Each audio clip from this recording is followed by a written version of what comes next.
Right, we are live. Hey guys, how's it going? Welcome back to the Kiwi Lads channel. We are here. The final game of the Six Nations, France versus England. This game will determine who wins the Six Nations. France, if they win it, they will be victorious and they will be Six Nations champions. And also, they will have themselves a Grand Slam. Whereas, if England win this game, as you can see currently, as we are sitting on the table, Ireland are at the top. They were able to get their win over Scotland, which now has them up to 21 points, which means even a draw in this game for England and France would result in Ireland being crowned as Six Nations champion. It's going to be a very exciting finish to this competition. This game's being played in France. It's extremely hard to win a game in France, but England, they're going to be up for the challenge, and we will have to wait and see exactly how it does end up going. But as you can see there, Italy actually being able to cause themselves a bit of an upset earlier on in this round, and that was their game up against Wales. These are the two results that we've had so far. Italy versus Wales, a close game, and Ireland not so close in their game up against Scotland, getting a bonus point as well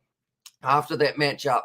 Johnny Sexton, they interviewed him, pretty much said, the boys now, we aim for the win, then we aim for the bonus point. Now we get to kick back, have some beers, and watch this game, because at the end of the day, it is now out of their control here for Ireland. It is whether or not England can do them a favour. And Johnny Sexton even himself said he didn't think he'd hear himself say this, but he's actually hoping England win for this match. And also we've got there David the Mod in the chat. Also Lower Gen is here, Mimania, Cameron, Thomas, Crazy and Zia Masagwa is there as well. And then also alongside that, we have got Jack and Suckerbull. I feel like a small boy on Xmas morning. Go France, says Suckerbull. And also come on England. I can't say it. And there says Jack, and enjoy this always, says Masagwa. And yeah, it's a massive matchup between these two sides to determine the Six Nations. I'm too excited. Like the last hour I've been sitting here just waiting, waiting for my opportunity to watch along with this game. And yeah, it's going to be a pretty awesome one indeed. I'm nervous for both sides in this one. Don't say it. It can never be unsaid in there, says Sakabola, for that matchup as well. But we will look through at the starting lineups for these two sides. First of all, the home side in France. They have won their last 4 fixtures of the Six Nations. This would be 5 in a row and the Grand Slam if they are able to get themselves over the line here. But Cyril Bay, Julio Marchand, and Yuri Antonio will be the front row. Cameron Walkie and Paul Valimza as the two locks. Then it is going to be Cruz at number 6, Geelong at 7, and Gregory Aldrit, the La Rochelle representative, there at number 8. Looking through the back line now, Antoine Dupont, the youngster, ready to go up against the veteran and Ben Youngs. Romain Intermac there at 10, Gavin Villiers at number 11, Jonathan Dunty and Gal Fuku, perfect power and pace combo. Damien Pinot, the try-scorer machine, out on the right wing, and then Melvin Jaminier slotting in at number 15 for this matchup, who is always very capable, and we need England to win this for Ireland's sake. And there says Benos in the chat, and also don't care about Ireland, says Suckerbulla there. So it's going to be a brutal game. That is showing good luck to both sides from South Africa, Sesame and Jacobs in that one. And currently, I mean, that's the thing. As long as it's a good game of rugby and it's not too much of the stop-start stuff that we have seen from a few of the games this weekend, I will be happy enough for it. But this is the starting lineup that England have gone with in this fixture. Alice Genge, Jamie George, and Will Stewart as the front row. Mara Toje and Nick Ezekwe are the two men. Of course, there was actually the red card very early on in last week's fixture when England were defeated by Ireland. Courtney Laws there at 6, Sam Underhill, at number 7, and Sam Simmons, 2 Sams there in the loose forward trio. Both raring to go for this matchup. Ben Youngs, like I mentioned, the most experienced player for England in history now for the rugby side of it. Marcus Smith at 10, Henry Slade, Joe Marchant as the midfield combo, and then Jack Noel, Freddie Stewart at 14. Big change there, having him out there on the right wing for this match, and then George Verbank will be slotting in at number 15 for this game, getting the chance to start at fullback. We have got there Ireland are probably better than your country, and then from South Africa, and then Freddie Stewart at number 14. Interesting, Ireland are better than South Africa, says Jack. And also we have got there, it's go come on England, show France who is boss, says Richard there as well. And also we have got there, my name is Antoine Dupont. Look how sexy I am, baby. Hoo, kiss my boobies. In that one, I feel like that sounded like a little bit of jealousy there for Dupont, possibly, in that statement. But very impressive player to get player of the world or player of the year last year, I should mention. But now these are the benches that the two sides have gone with. It will be Pietro Malvaca, Jean-Baptiste Gru, and then Mohamed Hawass as the replacements for the front row. Romain Taufifanoa, Thibaut Flamand is there, Dylan Creton, Maxime Luku, and then Thomas Ramos is there at number 23 for this game. Then for England, Nick Dolly, Joe Marler, Kyle Sinclair, Ollie Chisholm, Alex Donbrandt, who is a beast when he gets a little bit of space, Harry Randall, George Ford, and Elliot Daly as the other replacement. But now the game's getting closer. I'm nervous. And also we've got there France over Ireland, over South Africa, over New Zealand, over Namibia, over England, and there as well. And also we're there bringing it. Also we have got there, it's a walkover for France, but won't stop me enjoying some Irish whiskey tonight, says Eric. And that's the thing. Johnny Sexton said pretty much the same thing. He said, like, we've done our hard work here, and now it's just about sitting down, enjoying what we have done this season. Like, we've been working well as a group. Johnny Sexton, he was nothing but praises for the group that they've developed. And also, yeah, it is going to be pretty awesome. And also we've got there not going to, talk about number one in the world, as I said, Jonathan there. And also we have got there, can't wait for South Africa versus Ireland in the World Cup, says Jack there. And also that French bench, they have got a strong side. And then also go France, smash the Pommy Wingers. This says Honor.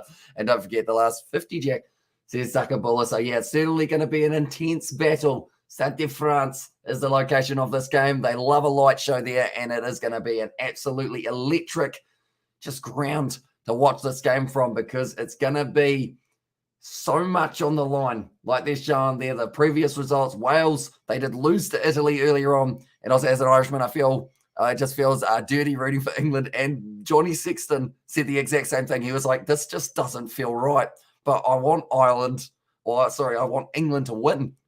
As I should know, Les Blues, says Sakabula, and also England need to have their experienced players on, e.g. Dailies and Youngs, Lee Smith and other youngsters for the last quarter, fresh legs for the final push, says Matthew.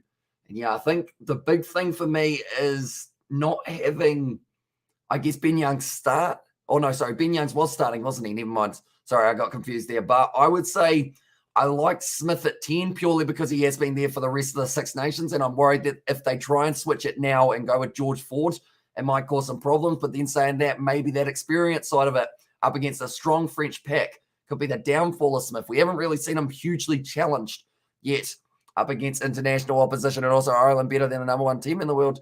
There's JP there, and also we've got there, will a draw win it for Ireland? It would indeed. And me too, Ireland won't make the quarters this time. I say higher, but oops, they never have.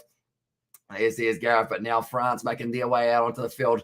Antoine Dupont at the front looking concentrated, cool, calm, and collected individual. And what I will quickly do is show you guys exactly what France have done up to this point. As you can see, the Grand Slam is well and truly on for them. They've had a couple close games, and they've had a couple not so close games. But that last game up against Wales at the Principality Stadium, it was certainly a good one. It was a close fixture right down to the wire. But in the end, it was a win for the French to keep their hopes of that Grand Slam alive. And then also that game up against Ireland, probably the most they've been challenged in a home game in a little while. Who knows, maybe this game could be relatively similar, but we can see the light show at Stade de France. It's an absolutely amazing stadium to watch a game of rugby from. This is the Welsh the English games that they have had. So they had a close game up against Wales, 33-0 up against Italy. I believe they're actually the only side to keep Italy completely scoreless. And I feel like that stat's probably wrong because I'm just going to quickly look through. No, Ireland weren't able to do it. Scotland weren't able to do it. I think that is actually a true stat. It's the fact that they were the only side to keep Italy scoreless in a game of rugby for the Six Nations this year. But they had a couple close games. Scotland able to get that win. That was probably the devastating blow in the English Six Nations that they didn't need if they did want half a chance of being able to make their way through to the final. Well, not the final, sorry, but being up in the top kind of two or so. And now time for talking is almost done, even though it is actually commentary. So I will still talk during the game and also we will also get shafted with our World Cup routes. And I'm also looking back while enjoying this Jameson's malt. I've mocked floors for 4 weeks as I jacked that today. And new start Monday as well, says Eric. And there's I know, because normally if you want English or England to win as an Irishman, you risk being thrown out of Ireland. No joke, says Richard. Yeah. It's normally a forbidden kind of thing in that Northern Hemisphere region. You're not allowed to go for England if you're from Ireland. You're not allowed to go for Ireland if you're from England. And then New Zealand or France in the quarter, says Jack. And also All Blacks going to rip the Irish a new one. And then Ireland over the All Blacks, says Jack, for that one. But currently now they are given a round of applause at the ground. We will show the lineups for this game once again in a very short moment. But anyone who is new to this channel, be sure to leave a like and subscribe. We're going to be covering the July internationals. I am supporting France. And this match says coding for this one.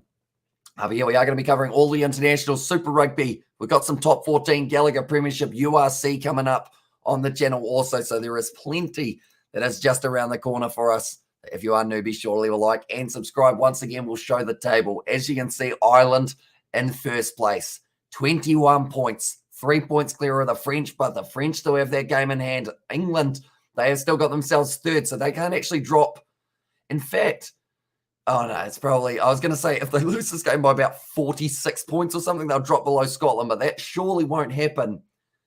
But you never know. We're playing in France. This game could be either decided by 2 points or 50, depending on how it ends up going. Probably closer to the first one.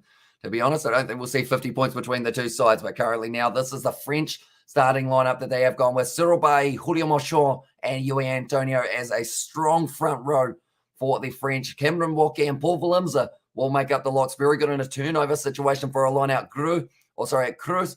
Then Geelong and Aldrit will be the loose forward trio. Dupont and Demick. They are two very classy players and certainly will have the potential of being able to break this game open. Definitely with this back line that they've got. Jonathan Dante, Gael Fiku, and then it will be Gavin Villiers, Damien Pinot, and Melvin Jaminier there as well. Then looking through quickly at the English lineup, Alice Genge, Jamie George, Will Stewart as a front row, Mara Toja and Nick Zikwe there as the 4-5. Courtney Laws, Sam Underhill, Sam Simmons, few Sams, but they are all very capable of doing great things. Ben Youngs, Marcus Smith, the youngster who's actually got a man-of-the-match performance in pretty much all of the games that England have played up to this point. Henry Slade, Joe Marchant, Freddie Stewart out on the right wing, a new test and a new challenge for that young man. And then Jack Noel there at number 11, George Furbank slotting in at number 15 for this game. And also, what was the biggest Six Nations, or what was the biggest ever Six Nations win? Says Jack, I assume it would be a like 80-0 or something like that in your lifetime, Hamish. Will you like to go to Mars if the general public can go to buy some means rocket in the future? Nah, not for me. I feel like I think I explained it on another live stream as well. It's kind of like leave it to the astronauts, you know, they can do it because they are experienced. And that, like, if I was to make my way out onto a professional rugby field, I'd get dominated. If I was to make my way into outer space, I'd have no idea what I'm doing. So I'll leave it to the others. And also, we've got that, can I ask you, go back to bed? And there says, Brandon, I haven't actually been to bed yet. So that's probably a good starting point. And also going to be interesting to see how Marcus Smith gets on this game in Ireland or win the series in New Zealand, calling it sets Colm for that one. And also, we've got there, I'm supporting France in this match. And also, hi, Hamish, says Brandon, welcome into the live stream, man. Time to make up for the last 800 years, England, says Jack. But we are ready to go now for this matchup. Only a couple minutes away. Anyone who is new, be sure to leave a like and subscribe. And do let me know who will score the first try of this match. I don't think I've ever taken so many deep breaths on a rugby live stream. I'm nervous for this one, that is for sure. And Intermac is going to take the inside of his pocket out for Marcus Smith to hold. And he says, Gareth, it's a very generous offer from him, I guess, overall. But Damien Pinot, I think he is my pick for scoring the first try if it's a French player. And then if it is a English player, I will go with, I'm going to go, I don't know. I'll go Sam Simmons. As I'll go with it, Gareth, be nice. And then we'll be doing commentary in the final test between Australia versus Pakistan and Bangalore. Or sorry, not Bangalore, Lahore. And there I will indeed. 9 hours of sleep, says Brandon. And England bet Italy 80-23. And there as well. But now they are both ready to go for this match. I'm looking through at the benches here. Malvaka is going to be one to watch out for. Also Ramos in the later stages. But for England, they've got an Alex Dombrandt there. They've also got Elliot Daly. Brings a lot of experience. But this game now about to take place. The final game of the Six Nations. I'm sad that it's almost over. It's such a short competition. I regret the fact that, yeah, it's going to be no more for the next few months. And also, no, Shamish, the pocket thing is a prison, a rep thing. And there says Coleman. Also, we have got there a contribute Hamish of 10. And there says Brendan, and come on, English, says Gregor Galway. And that one, sorry, I mispronounced your name very badly there. It was called Gregor Galway there. But now ready to go for this matchup. Big moment here between these two sides. So if France win, they win the Six Nations. If England win, then Ireland win the Six Nations. And both sides, they do want it now. The match ball is going to be run onto the field by a little remote control car. It really makes me wonder, can you sit on one of those, or do you think it would be too heavy? It doesn't look like it'd be able to handle too much. How will the back rows play? I think they're going to be extremely important in this game. And, I mean, it's always going to be physical. I think that's a perfect example of what French rugby has become. It's just that physical forward pack of just, we're going to run into you. And if you want to try and tackle us, you're going to hurt yourself, because we're going to try and run straight over the top. But England have got some big boys in their team as well, likes of Alex Dombrandt, and also the likes of, alongside him, they have got Sam Simmons, and very nice gesture. And there's our says Gareth, and also we have got the South Africa ref, who's his favourite. And there says Richard, but this game kicked off now. France have kicked it off to England, and they are inside of the 22. Sam Simmons with his first carry of the match, and Amish asking the real question. There says the May 5. I'm excited. I feel like I asked like 15 rhetorical questions in that one. And also I could give Peter Dinklage a good ride. And there says Colin, that's going to be taken beautifully by Jamanier, met by a solid Sam Underhill, though, on the halfway line in France. They will want to start this match quickly, just like they have in many of their other Six Nations fixtures. Dupont offloads it back now. It's going to be Jonathan Dunty who face plants the ground, but did make a metre or two. Dupont back across the Intermac, drop ball there, a little bit of pressure for Geelong. He has put it down, and it will be now the scrum feed in favour of the English. Not the mistake that they would have been wanting for France early on. I don't believe there's any rain in the forecast for this match. Just 80 minutes of all-out action. Oh, no. I'm nervous. I'm very nervous for this matchup. Both of these sides will want this very badly. England, as much as they wouldn't like for Ireland to win the Six Nations, it's better, I would say, for England than if France were to win the Six Nations. So that will be what they are going for. They want a big performance here, and they want to finish third overall, just behind the Wales. No, not Wales, sorry, but just behind Ireland and France. But the pack weights, France, 931 kgs, one of the heaviest four packs you will see in the Six Nations competition. The referee blows his whistle, I should say. And also we have got the, I'm taking Joey Carberry over Marcus Smith. And there says Jack, and also we have got the, I'm so hyped for this. And there says Jake Lacey. It's going to be a good match, that is for sure. But currently now, Mara Toja, he's going to be important in so many situations throughout this game. The breakdown, the line out as well, and also that rolling maul, just trying to stop any type of momentum that France might be able to cause for themselves here. Our ball's going to be fed in by the ever-experienced veteran of Ben Youngs. Like I mentioned earlier on, most capped English international rugby player. The ball's now going to be available. They go across. Looks like Samuel Slade, or in fact, sorry, that was actually going to be Henry Slade. Little chip in behind here, taken nicely by Jamanier. Now with the step, great low tackle from Sam Underhill. Brilliantly done. And come on, France, give you lads, I'm so excited. And then no dry night ahead. Why are you nervous? You're Scottish. You had a bad day, Hamish. And there says Richard, I'm actually not Scottish, though. I am from New Zealand on this match. And also, come on, English, says Darren Smith. And then come on, France, says SpongeBob's. That one gone into touch. That wasn't a sentence. And also, England make things so hard for themselves unnecessarily. And there says Jack, was grabbed in behind by Marcus Smith in the end. Set up nicely for Jamanier in the replay that we can see. Was almost able to get through, but a great low tackle from Sam Underhill was able to stop any momentum there. But now England with this line out throw just inside of their own half here. And they do need to make sure that this one is as straight as an arrow from Jamie George. If not, they're going to be in a bit of trouble. Wasn't as straight as an arrow, unless it was maybe a bent arrow. And that one is Sandy's in isolation. And come on, France. And there's SpongeBob, bit of a cross kick there. It goes into touch. It seems like they're trying to play quite a kicking game early on here, England. See if they can throw France off a little bit. Jeez, they're lining up. But Zikwe, they went into him. He was able to take it nicely in that line out. Who was it in the end? Was it Joe Marchant or was that Marcus Smith? I think that might have been Joe Marchant going, no, it was Smith. And also, morning, come on, coffee. And there, as I says, blindside flanker. Or sorry, it says blindside 15, I should say there. Now going to the front, Julio Marchant. Now back to Dupont into Mac. Looking for the kick in behind. Trying to find some space. I'm looking at the top side. Now Furbank, I think he's also seen that space that is available for them. Kicks it downfield, taken nicely by Jamanier. Now kicks it back, and that one will be missing touch, actually going down the middle of the field, just trying to find a bit of open space. Everyone for France, they are standing still currently, and now it's going to be Big Ellis. Genge running it straight sideways, actually ends up running straight into Ezekwe.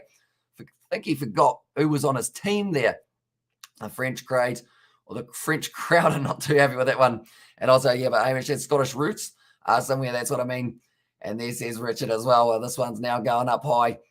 Once again, going to be the opportunity for France. They have been able to spin out a one tackle, but now dragged down. It was Chamonix. He's been busy throughout the early stages of this matchup. Now going up to Dupont with the box kick. It's a big kick downfield, down to the 22. Marcus Smith gets it. I'm looking for England go to the try, as well as Brandon. But do let me know, ladies and gentlemen, your score predictions of this match. Who do you think will be able to get themselves a win in this very important Six Nations fixture? Once again, Ellis Genge just driving himself forward. And also go France, says Carol, and Irish make me mod. There are no mods in here as well, says SpongeBob. It is all right at the moment. It seems like everyone is relatively behaved. Although we got, I think Katie Dixon or David the mod was here a little bit earlier on, but Jack Noel now got the ball down the wing. I think I've got this one so hyped up in my head that words are too hard to say, but that one's going to be the penalty in favour of Gregory Alderett there for that one. I'll say how bad at England, says Jack. They've only just started this match. So probably not too bad at the moment. It's still 0-0, 29-27. And now I'll be good then, says SpongeBob. And also we have got the other French flags from Gareth. I'm going to adjust my headset so that I can hear myself, but also hear the commentary from them. And also 15 to England, 24 to France. And honestly, I feel more confident if Italy were playing. And also we've got there 18 to 10 for blindside 15. And also, do you know any French words, Hamish, says Danny Lewis?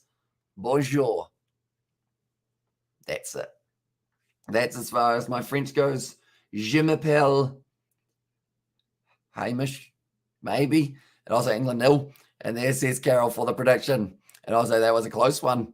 And there as well. And also France 27 to 20 over the English. That was from Anime Web, but now fired back nicely. France, another knock on there on the ground. Not what they would have been after in the early stages. Galfiku gets a nice kiss on the head from Grus for that drop ball. And also 17-22 France. Also England actually winning that one for this is a hard name to say. Is it Nulovo? Hopefully I pronounced that somewhere correctly. And also 28-15 to England. And I say France 35. And this is not your everyday cultist, but Damien Pinot passing it off to Galfiku, who did put it down, unfortunately, just going straight through the hands. And England won't win, says SpongeBob's there in the chat. But currently 6.5 minutes through this game, and they're going to have themselves another scrum feed. Now France, normally something that we have noticed throughout the rest of the Six Nations has been a few of the handling errors. And not just that, also discipline has been quite important for France. They've given away probably around 10 penalties per match. And God, as an Irish person, I wish England to win, says Context. And you are not the only one, mate. That's a penalty to France. I know that has been a comment made by many Irishmen throughout the last kind of 10 hours or so. Oh, still push and shove there in the middle. And also, Hamish, we make good deal. And there's his SpongeBob. And also, we have got there, my brother, no, please. I don't say England will win. And also, this feels weird. And England just do something magical. And then also, we have got there, not your everyday cultist has got, is that the South African flag? It's just got ZA written down for me. And also, if I can predict the score, you make me a mod for one live commentary, said SpongeBob. But how do I know you're not going to just block everyone? And please, France, just take this from England, please. And hey, Michelle, how are you doing today? I'm doing very well. Excited for this match with Chamonix now. I believe he will be taking on this kick. It went down in the front row, and I believe it was actually this near side with Ellis Genge that ended up losing his footing up against Yui Antonio. He's a beast of an individual. Big smiles on the face of both sides at this stage. It seems like both sides know how important this game is, and maybe smiling is the best way of hiding the nerves. And isn't South Africa to join the Six Nations or something? And they're not at this stage. I think they did end up turning it down for the South Africans because they did decide that they wanted to stay in the Rugby Championship for a bit longer. Number 3, England blood under his eyes, says Richard. So not what you want in the early stages, but also now 3-0 to France. Also not what you want if you are England. And no, man. I won't. If I do, you can block me from joining the lives as well, says SpongeBob. And also we have got there, and I like these commentaries. And there's Sebastian, and also a brilliant England fantastic start, says Jack, for this game as well. But currently now England, they will need themselves a few more points on the board, that is for sure. And also, what an atmosphere, Hamish, exactly right. It's awesome at this ground. Like, you have the light show at halftime, you have the light show before the game, and the crowd are just all on the edge of their seat waiting to see whether or not France can complete the Grand Slam. That's the thing. If France win, they get the Grand Slam. If they don't end up winning and England win, Ireland win the Six Nations. So there's a lot on the line for both of these sides here. Quick throw taken by Furbank. Now 30 metres out from his line. Big run 4 from Ellis Genge. That man is running like he's a marathon sprinter. at the moment. Just continues to go and go and go every time he has to try and hit the ball up. It's gone high, not taken nicely by Jamanier. A little knock on maybe on the ground for Simmons. They have got the knock on advantage here. Will Stewart and wrestled forward just a little bit further on the halfway line now. It looks like Marcus Smith wants to pass this off to Ezekwe. Dragged down nicely, and France are going to stomp the pudding eaters as they always did for centuries in there. I've never heard an English person referred to a pudding eater, but I guess that's just because I am from New Zealand, so I probably don't know all the hip lingo. But that one to come on in there. And also Amish Kutuman in the chat says Brandon. And I'd say if South Africa does join, there would be no chance for anyone to win. And there's his context there. Now passing the ball back onto the halfway line. Looks like Marcus Smith going for the box kick. Up high going crossfield. Freddie Stewart trying to line it up. Has been able to take it beautifully. And that man is great under a high ball. Now two French players in that breakdown. Unable to get the... No, they do get their hand on it. And that is going to now be the penalty for France. That is huge. I want to know, friend, on what website can I see this match? Says Reno. It will depend on what country you're in. I know that on a majority of the UK, I believe it is going to be, I think it's Sky that you guys can watch it on. And also, can you eat French snails? And why, Maddie? No, you can't even eat snails unless you find them in your garden and chomp them down. But that is not normally what we do here. Overall, normally it's best just leave those ones in the garden. And also, which part of Aotearoa are you from, Amish? So I am from the South Island, halfway in between. I guess the easiest way of describing it is halfway in between Christchurch and Dunedin. Kind of smack bang, straight in the middle of those two, if you do know whereabouts those are. Otherwise, at a pinball on England's side. And there says Richards, I believe it was for not releasing there. And we eat hobbits in New Zealand. That's going to be called as not straight there for France. So that is a little, in fact, a little knock on there against Dupont. And I have family in Leven as on rugby on ITV in the UK. Okay, so that is your best option of Matthew, a small town called Waimati. And there's and also that's here in South Africa is pudding. And there's SpongeBob. Currently 11 minutes into this game. Pretty even between these two sides, France. So they have got their 3-point advantage, which could be crucial in the later stages of this matchup. But anyone who is new to the channel, be sure to leave a like and subscribe. We have got plenty more international Super Rugby, URC rugby action coming on the channel. Also a little bit of cricket coming up relatively soon onto the channel. Also Jaco Piper getting it set. Every once in a while you will hear my voice cut out. That is just because we have done way too many hours of talking. This is our 6th rugby live stream of the day. Now going back, Ben Youngs onto the left boot of Henry Slade. It's close to a 50-22. The ball sits up nicely, though. And now France will be able to kick their way back down the field. They won't mind this territory game early on, the French, just to get themselves set and ready to go. Marcus Smith kicking it in behind. Does end up bouncing up. Oh, it's an awkward bouncing one. And now it is going to be now 5 meters out from the line. Jamanier kicks it along the ground. Nicely taken on the halfway line. England starting to get a little bit of go forward here. Looks like Jack Noel now trying to run his way straight up the line. And you've got to make sure your clean-outs are right there every single time, because or else France, they get on the ball like that. And Gregory Aldred able to steal it for France. They've got the advantage. And it is still going to be available for them, I believe. That is for the not releasing. Now going out there, backline ball on the inside to Jonathan Dante. That is a big gap starting to open up. He's found the offload. No, he hasn't. And it will be going back now. And also we have got there, what do you think of Jaco Piper? He is South African. Probably the best thing I know about him, other than the fact that I know that some people love him, some people hate him. Just like pretty much anything in terms of the world of refereeing. Some people think he's a good ref, some people think he's a shocking ref. It's always a 50-50. And also I live in Durban, says Gareth. And also we have got their Sharks pathetic. They only won 38-6 against Zebre. And also hanging in there, mate, says Fergus. And there as well. But I do appreciate all you guys being here. Do let me know who you think will score the first try of this match, the exact player. And at this stage, I believe I went Damien Pinot and Sam Simmons as my 2 players, if it was one for either side. But Mara Toje straight on the ball, though. Gregory Aldred.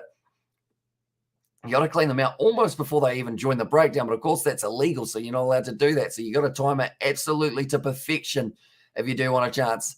And also, you mean Cake, brother. And in there as well, says Gareth. Cake.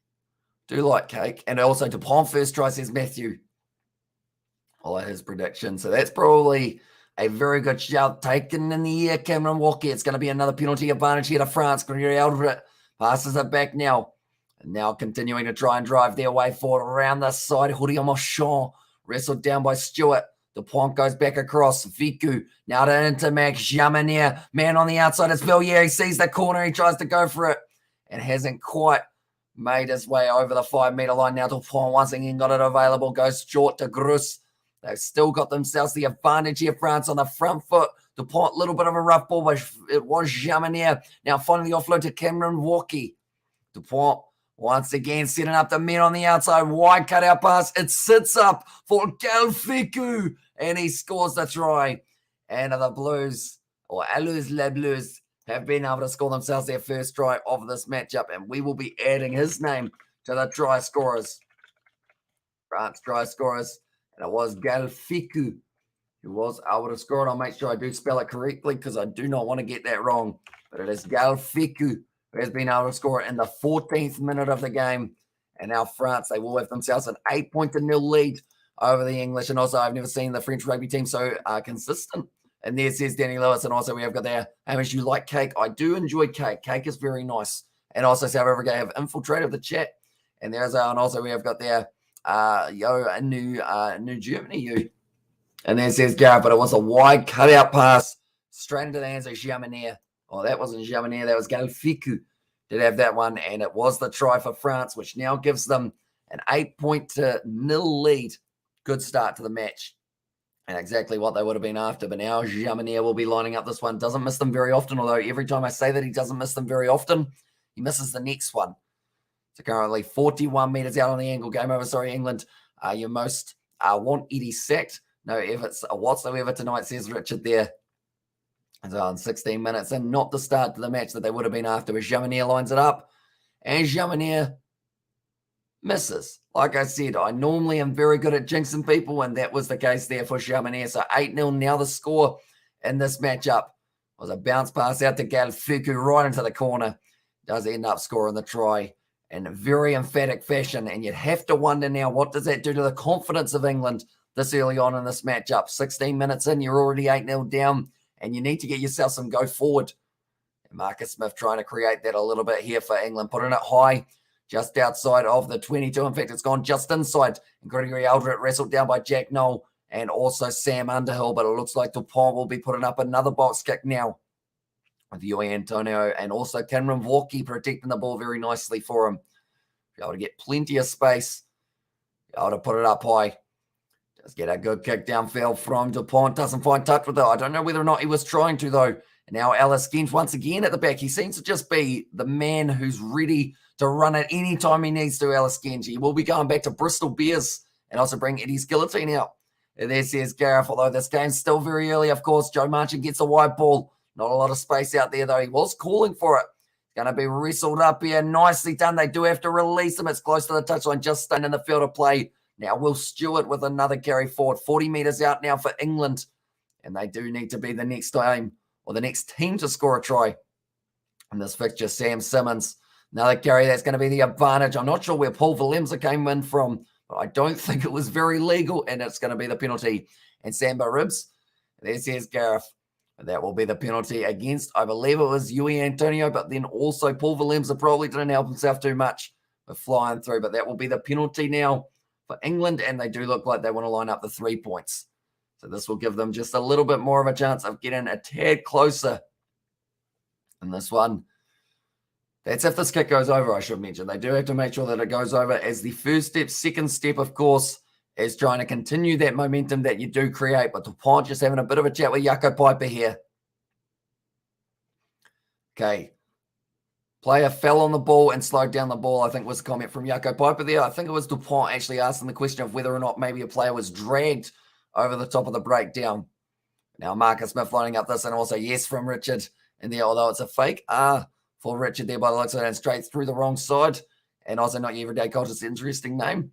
Tis indeed, and the French rugby coach is wearing swimming goggles. Says Danny Lewis. He may be, but he's going for a grand slam. So I'm sure he'll probably get himself a nice holiday somewhere where he will need the goggles if they do manage to complete that perfect slam. Well, this one, Marcus Smith straight down the middle. And now they score 3 points to England, 8 to France. Quite a few English supporters in attendance for this game by the looks of it. Marcus Smith still trying to fire up his back line. trying to keep England in this game. It's not going to be an easy one because as soon as France take momentum, it's normally extremely hard to take it off them. And I'm a comment there, Gareth. I must say, Hamish, you've done well, considering that includes many other diehards on here too. And there says David the Modern, yeah, there's usually appreciate you being here still. And the fact that it's 9:20 a.m., we've been going all throughout the night, but we are still continuing to go. I'm not even that tired as well, which I think is kind of a weird situation. And also, the fake Richard has said go England, yeah, in the chat as well. But now I'm going to be kicking this one downfield. Oh, no. That was a bad landing. This is going to be a yellow or a red. Oh, no. This could change the game here.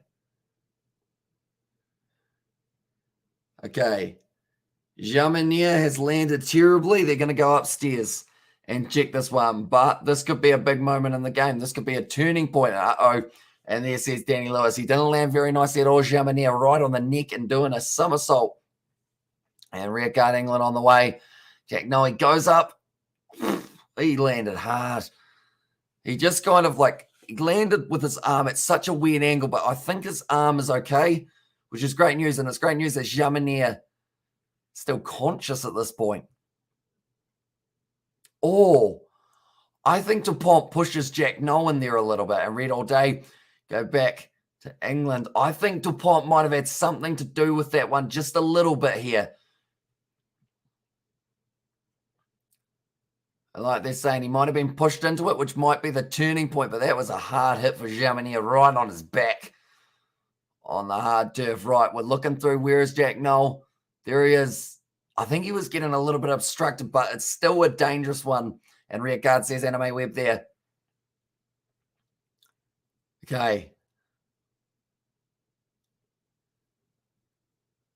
Oh, it's an ugly landing either way for Jamanier. The dark green Richard, by the way, as well. I do know there's a fake big R, which is the main difference. He lands Jamanier.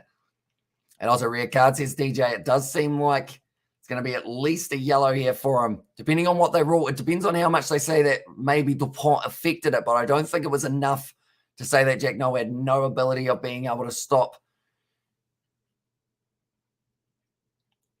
Oh.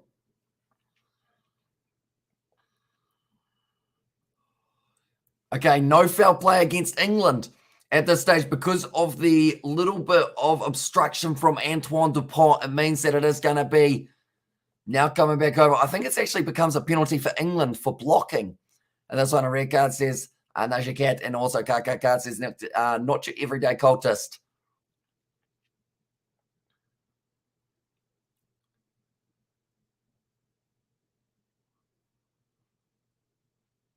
Okay, so it's a penalty against France for causing that fall. And it was against Damien Pinot and right goal in there. And, England pin. And then, yep, card for Dupont, says Jared, although he did not end up with the card in the end.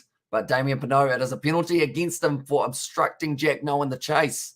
So that is a massive one. So not only does your player get dropped right on his back and gets all the wind knocked out of him, you also don't get yourself any benefit from it other than giving away a penalty. And that's a shady call, says David the Mod. And also, where are they playing? Paris or Twickenham? They are at Stade de France for this match. And also, we have got there, bro. I want to see. It is on ITV. It's the best place to be able to watch it. And I believe that is relatively, I think that's for free. I believe if I'm not wrong. So I would recommend checking out that one. But now Alice Kenj, 40 meters out from the line. Where can you see ITV? It's the best place to watch it. Now it is going to be Jack Noe getting driven backwards in the tackle. Nicely done there by the French defence. Currently, Will Stewart trying to attack the line just a little bit more. And now kicking the ball straight into the French player. That was not the best kick from Ben Youngs. And where can I watch this? ITV. 3 letters. ITV.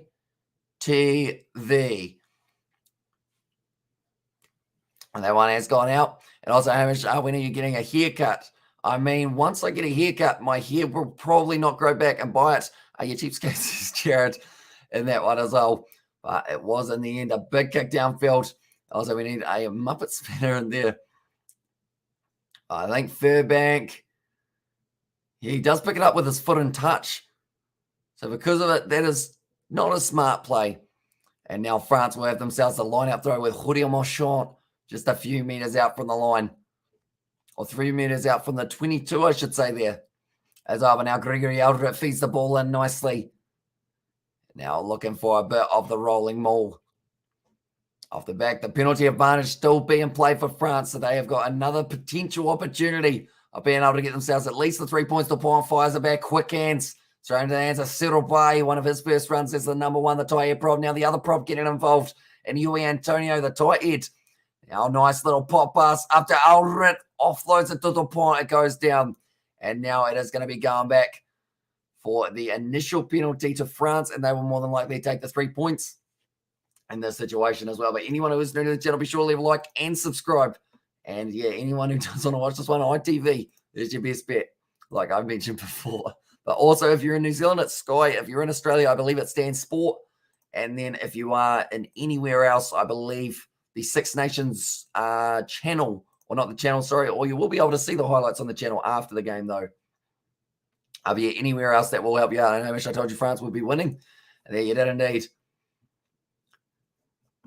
Currently now it is going to be France with another opportunity to add a few more points to the board. So this will give them a total of 8 points as the lead. He does line it up, but 23 minutes into this game, Jamanier, it's good to see that he is up on his feet and he is moving around, because that was an awkward kind of aggressive fall that he did have as our Jamanier. And he seems to be all right. He looks like he has recovered pretty quickly. It's lucky the way that he landed, because he kind of landed slightly twisted, but somehow he protected his arm. Like, it looked like he easily could have, if he tried to brace himself and put his arm down, he could have easily broken it. But luckily, he did land all right. And he is going to be continuing for this match. And England defense is worst I've ever seen. Even Ireland defense against France was better than England. And this is Richard English. Now lining this one up, Jamanier. And another 3 points. And he does, just that, sneaking in the right hand upright. And that is now going to be making the score 11 points to France, 3 to England, to the 8 points difference. But Ellis Genge, there, a few zoomed-in face shots they have decided to show for the English side. Looking a bit disappointed. This is kind of weird, the zooms in. They were just doing the English faces as well rather than the French. I assume maybe they'll do France in the second half. An outstanding atmosphere, Hamish, and a big well done. Be excellent commentary, as I says, Darren. Appreciate you, mate. And we have got plenty more coming. That's the thing. They did announce recently that I believe it is going to be Argentina. They'll be taking on Scotland, I want to say it is, in their end of year, July tour. That'll be a great one to watch as well. Now passing it back across, Sam Simmons trying to step his way through, but Geelong able to drag him down. He coming to the last live stream at 11 a.m. Says Brandon, I think by then I'll probably be snacking and then also going to sleep. And have you updated the score? Says Najakat. We have indeed 11 points to 3 currently. And this one, Nick Ezekwe, now sitting 40 metres out from the line. And do Ireland still win the championship, because France have 16 and Ireland have 21? Says Karen there. So France, I believe they are currently sitting on 18, so just a little bit higher for themselves. In fact, what we can do is we can go like that, and I will put it up on the screen. So that is how the Six Nations are sitting currently. So pretty much France need to either win to get themselves the Six Nations, or England need to draw or lose. Or win for England if they do want a chance of being able to make Ireland the Six Nations champions. It's going to be an intense last 65 minutes of this game. In fact, it's only 55. I feel like this game's going way too quick. Kick downfield, and Marcus Smith takes it nicely. Now looking to counter run here, 50 metres out from their line, and it has gone straight up in the air. Nicely taken there by Freddie Stewart. That man just glides like a gazelle through the air. The ball is going to be available. Mara Toje has to play halfback, almost ends up cleaning up Jaco Piper. A bit of hesitancy there, and it might have ended up, yes, it has led to the clean turnover. So unfortunately there, referee just in the wrong place, wrong time, but he wasn't to know that Mara Toje was going to switch his line. And what a steal on kick, and there it was indeed. And also France looked like the Six Nations champions. They do indeed. It looks like Jack Noel also now down. So a few early injuries for both sides throughout this match by the looks of it. It was a good kick downfield. Initially, Freddie Stewart was able to get onto that one, but then Mara Toje tried to pick and go around the side to get isolated, and then straight steal from Geelong. And they just trapped him pretty much. Mara Toje, he was looking to pass the ball back. Geelong gets both hands on the ball. Can you try your best? As you do not show up, no worries. And I will try my best there, but Jack Noel currently looks like his wrist is giving him a little bit of discomfort. And also relax, France, you got this. As a great man said, never interrupt your enemy while they are making a mistake. And then can anyone help me out with the match official for this game, please? So the match official for this one is Jaco Piper. if that is who you are after in terms of the referee's name. So yeah, Jaco Piper in charge of this one. Now, Elliot Daly, he looks like he's about to make his way out onto the field. That is for Jack Noel. So an early injury here, which is not what they would have been after for England this early on in the match. But Elliot Daly, very experienced player to have coming off the bench just a lot sooner than they would have been anticipating. But it looks like Jack Noel, his night is done. He was trying to take the strapping off his wrist, and it looked like he was in some pure pain at that stage. I was going to say, that's when Elliot Daly comes on and just gives him a big slap on the hand and then doesn't realize that that's the sore hand he has just gone off for the injury for. That was too many fours in that sentence. Currently now, it is going to be the line-out throw for England just out from their own 22. We'll have to make sure this one goes straight in, and that is what they have been able to do. Mara Itoje. Now Sam Simmons wrestled down Gemini is too good. And there says Jackie. He's very accurate with the kicking game. And also as the Championship Cup in Wales, because the last country to win the Six Nations, says Kieran. I think they have got it. That's a good question, though. Maybe it is over there. I would have thought they'd have it here at the ground, but then if they didn't, I guess because Ireland, maybe they had it there as well. And also we've got there, thank you very much to which countries. And there says Sydney Themba. So Jaco Piper, South African. I believe the TMO also South African for this one. George Furbank, he's got a foot to that one, done very nicely because he wasn't going to be able to get the hands on it. Now Jamanier with a nice step, finding some open space, finds Villiers on the outside. He's put the ball down, though, and we'll be going back for the scrum. And also, sorry to say, Hamish, but Eddie Jones has had his day as England manager.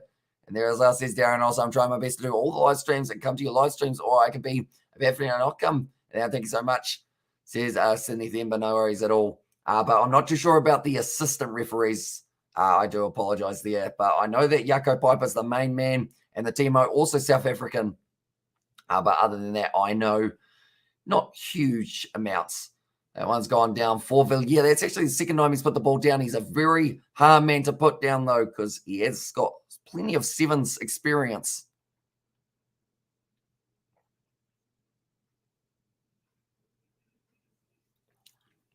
Got to stay hydrated or else my voice will probably completely disappear. And do England not realize they have to follow their kick? Or else no point in there, says Richard. And I say, happy for me. Says Brad, I am indeed, mate. And now the ball going in for Ben Youngs. Popped out the side here. And now 40 metres out from their own line. Henry Slade, good attack and run, gives it off to Joe Marchant. Breaking the line very nicely, continuing to drive those leads till Pond drags him down. Now it's an advantage. Alice Genge dropping his head, trying to get a little bit more of a crawl forward. Ben Youngs lined up from behind. That was actually, I believe, Big Paul Willemse was able to make the tackle on him just outside of the 22 now for England. Going back across, Smith finds Henry Slade at number 12, sells the dummy, goes himself. It's going to be another advantage. It's going back for the penalty, but France are just absolutely brutal in the breakdown. They get there as soon as possible and then just try and rip it out of your hands. Now 40 metres out, straight out in front here for England. It's an easy 3 if they want it. But do they want it? I'll come back in halftime. See you soon. And there, as I says, Brandon, so we will see you later on, but currently 12 minutes away from the halftime. And yes, Kiwi Lads fan, how we keep them doing very well at this stage. I'm excited. I'm nervous. I don't know what to feel about this game because it should be a very exciting one, but a nerve-wracking one. I pretty much just repeated myself there, but meters made. Alice Genge making 74 meters throughout this match so far. He is a prop, ladies and gentlemen, and he has made almost double anyone else's meterage. And this one, and how can I watch match, says Nafi. And there, whereabouts are you located, Nafi? Do let me know. I will try my best to help you out. Luckily, we have got people watching this game all around the world. So depending on what country you're in, hopefully we've got someone from the chat who is also from that country. To France need a bonus point because they're on 18, says Karen. So pretty much at this stage, they just need a win. They don't even need to win it with a bonus point. As long as they win this game, they take out the Six Nations. If England win it, though, or there is a draw, Ireland will be crowned the Six Nations champions. Marcus Smith lining up 1 from 1 so far with a distance of 40 metres out. Was able to get his last one in Ireland in there, says Jack. For that one also, but currently 30 minutes through. England about to line this one up, and also we've got that 73 no use because too hard down the field. Go to touch. That one has gone over, and it is going to be now making the score 6 points to England and 11 to France. So only a 5 points difference now between these two sides. But England need to make sure that they don't allow France to straight away get themselves another penalty because that's normally how the momentum starts rolling in the favour of the French. Definitely at home when you've got everyone around you. And so Farrell is eating the bench. And there says Darren Kai. He's not even eating the bench at this stage. He doesn't actually get to play in the Six Nations at all. I don't know whether or not that's injury related or just not selected. It might have just been not selected. And Freddie Stewart is having a good year game. Yeah, he's very strong. Like anytime he goes up for the ball, he just glides onto it. And that one's going to be in the hands of Elliot Daly, who is also very good under the high ball. Now trying to break the line. It's going to be wrestled backwards for England. Now a little knock on the ground, was it? No, it's still available. 40 metres out. Going to be kicked high from Ben Youngs. Trying to line this one up. Jamanier takes it nicely. Well-timed tackle by Sam Underhill on him. And he got ruled out of the whole campaign with injury. And there says Jackson. Yeah, it is a shame. What injury was it? For himself and Stewart, it's unreal in the air, I agree, but says Thick Boy. But he seems like he's just got like more time than everyone else, if that makes sense. He just kind of glides, which I feel like if you are a glider in the air, you're a very useful asset to have. LA said, hey, as well. Welcome into the live stream. Little knock on from France once again. And they have now got the advantage here. Well, the English, in fact, no. They said that it has gone backwards. Now kicking it high, that will be advantage over now. This is like October 2020 between Ireland and Wales. This time it's Ireland and France in there as well. But now Courtney Law's trying to get those long levers in there. Yeah, what a shame. And there's says Jack. Now passing it back across. It helps that he's an actual giant as well. Yeah, he's 6'4", isn't he? So he's certainly got that extra height. But now Dupont going to be putting up this ball high. And they are looking for their first ever Grand Slam here, France. It's kicked high. Who's going to be able to take it? It's taken nicely by Elliot Daly now. Marcus Smith looking for the kick of mine. Instead, no, he's going to be running it himself now. Passes it off to Henry Slade, wrestled down on the halfway line. That's the thing. You don't really get any space when you're up against France. Little knock on the ground, and it's going back for the scrum feed. And can I watch the match on YouTube live? Says no fair. Unfortunately, I don't believe it's on YouTube anywhere, but the Six Nations YouTube channel after the match will have the highlights. So I highly recommend that. I'll quickly get that up for you guys so that for anyone who does want to check it out, you can find it. One moment. We'll go like this. Six Nations. There we go. So pretty much these will have the highlights of the game because unfortunately, other than highlights, they don't really have the full matches, but we'll go like this and we will go like this. There you go. So that is where you can find the highlights of these games as they take place, but we will go back to this and back to this one as well. But Will Stewart currently, he's had to work hard in the early stages of this match. And I think the French will be doing on the champion list tonight. And also, do you have a YouTube plaque as well, says Karen? We do not. You do need 100,000 for the first YouTube plaque, but we did reach 10,000 very recently, which was absolutely awesome. And also, we've got the Allures Les Bleus, and they're from Miss You. And also, Hamish, don't you think the English are playing rugby with no risk? And there says Danny Lewis. I mean, they seem to be a little bit more, I guess, unorthodox than what we used to see in sometime for England. Less structure currently taking place, but I think that's to try and confuse the French, trying to make them think, oh, okay, it's not the same England that we're used to seeing, so now we've got to try and work out a different way of defending it, which could work in their favour for England. But currently 5 points down with 33 minutes gone in this matchup, and it is going to be another scrum feat here for the French. We've had quite a few handling errors throughout the early stages of this game. And now 33 minutes through, and I also can't wait to beat you guys again, Hamish. Avies versus Boxers, Darren Kai, and I'm looking forward to it. Like, that's the thing.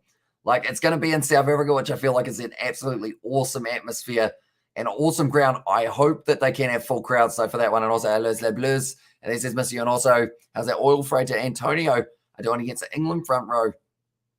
You know, he's a unit as always. Big old uni Antonio. He did end up winning a penalty earlier on for his side, but other than that, we haven't really seen too much of that physical presence. But Ellis Gensch, his opposite number, has been doing sensational. And also Nafair has said, thank you as well, no worries at all. But yeah, that is the best bet to be able to watch the highlights rather than the game. Unfortunately, they don't have it on YouTube normally live, but maybe someone will upload a replay of the match, hopefully. And well said, Danny, but not Ewan on the team. Oh, but without Ewan on the team, or Owen, I believe that is on the team, they're not able to play wide rugby.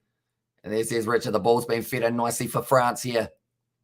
And now big march forward. They get the advantage. It looks like there's about to be a fight breaking out of the scrum here between the two sides. It goes back. Ben Youngs gets on the ball. And they will be going back for the penalty. And also Irish people in this live, don't worry, England will come back in the second half, says Karen there. Okay. That was Yuri Antonio, who just went for that massive push and did manage to get the scrum penalty in its favour. So, I mean, pretty much any time we mention a player, it seems to be that's when they really fire themselves up and get going. But currently, they will be kicking this one for touch once again for France now. In fact, they're taking on the 3 points from about 55 metres out. Who's your top 5 standout players of the Six Nations people? And there says Slick Boy. That's a good question. Very good question. I'll think about it and then we'll get to it at about 6 minutes time, because I feel like that will be when I'll be able to really look through the sides as well. So everyone, be sure to think in your head who you are going to be going with for your top 5 Six Nations players. And then after that, when we get to halftime, we will discuss it. As I know they won't get in it. It says Jack, and also Island fans, a dream. It is England to win.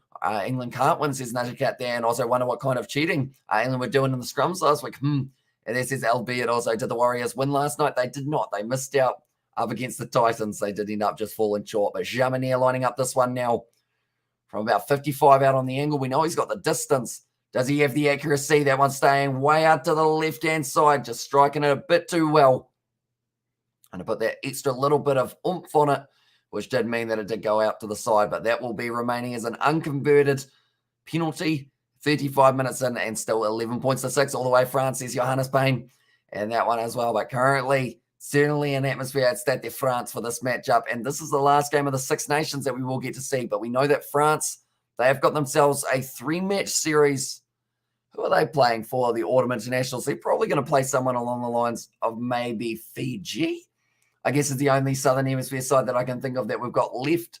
At this stage, who haven't already got themselves kind of booked a few matches. And Melbourne has at least sounding French name going, or the least sounding French name going. And also, it's not over till that fat lady sings. And there says Karen, but now driving their way for Jonathan Dante.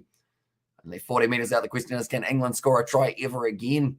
And there says Stephen, it's a great question, although it's popped up now into the hands of England. Joe Marchand trying to skip his way forward. How's it Tahoje doing?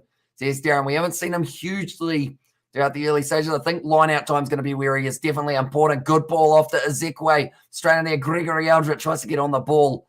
And they are just ruthless, the French. Good defence there from Damien Pinot, not being lured in now. Gael Fiku goes straight on the ball. Interception once again, and they need the clean-outs there. It's going to be available. It's a penalty there to France. And that is going to be for,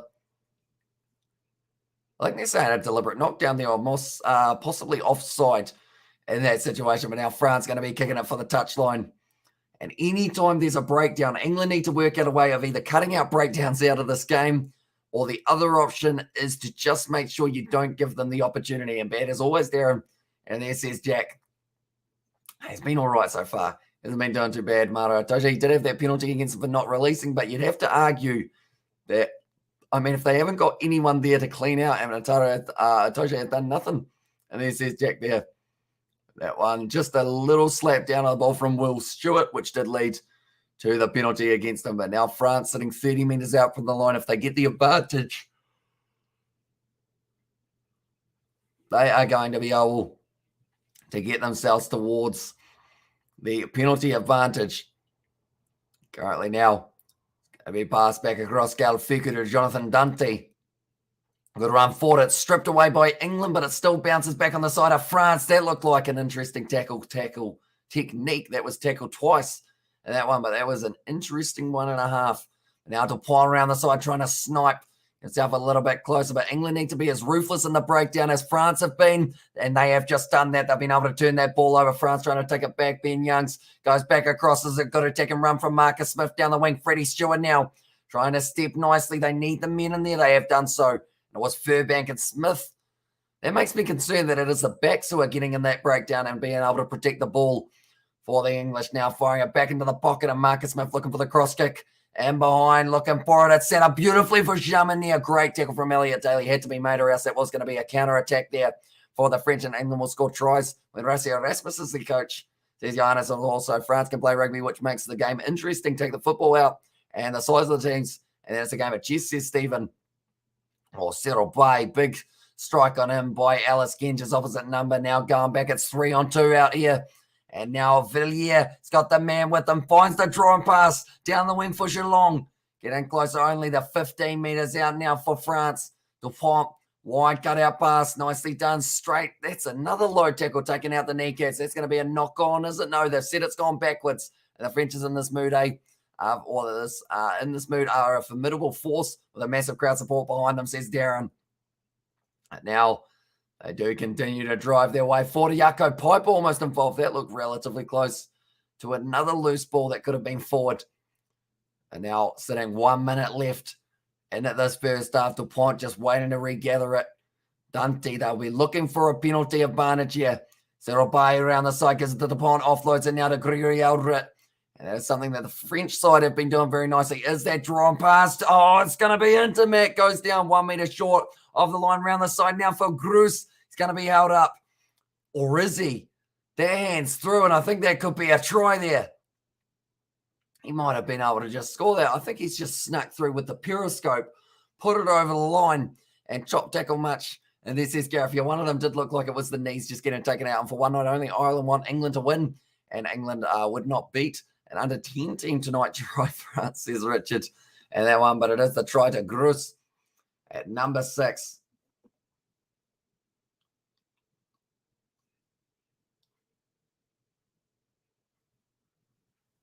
Okay, the TMO, he said that it's going to be impossible to tell if he's touched the ball in that movement.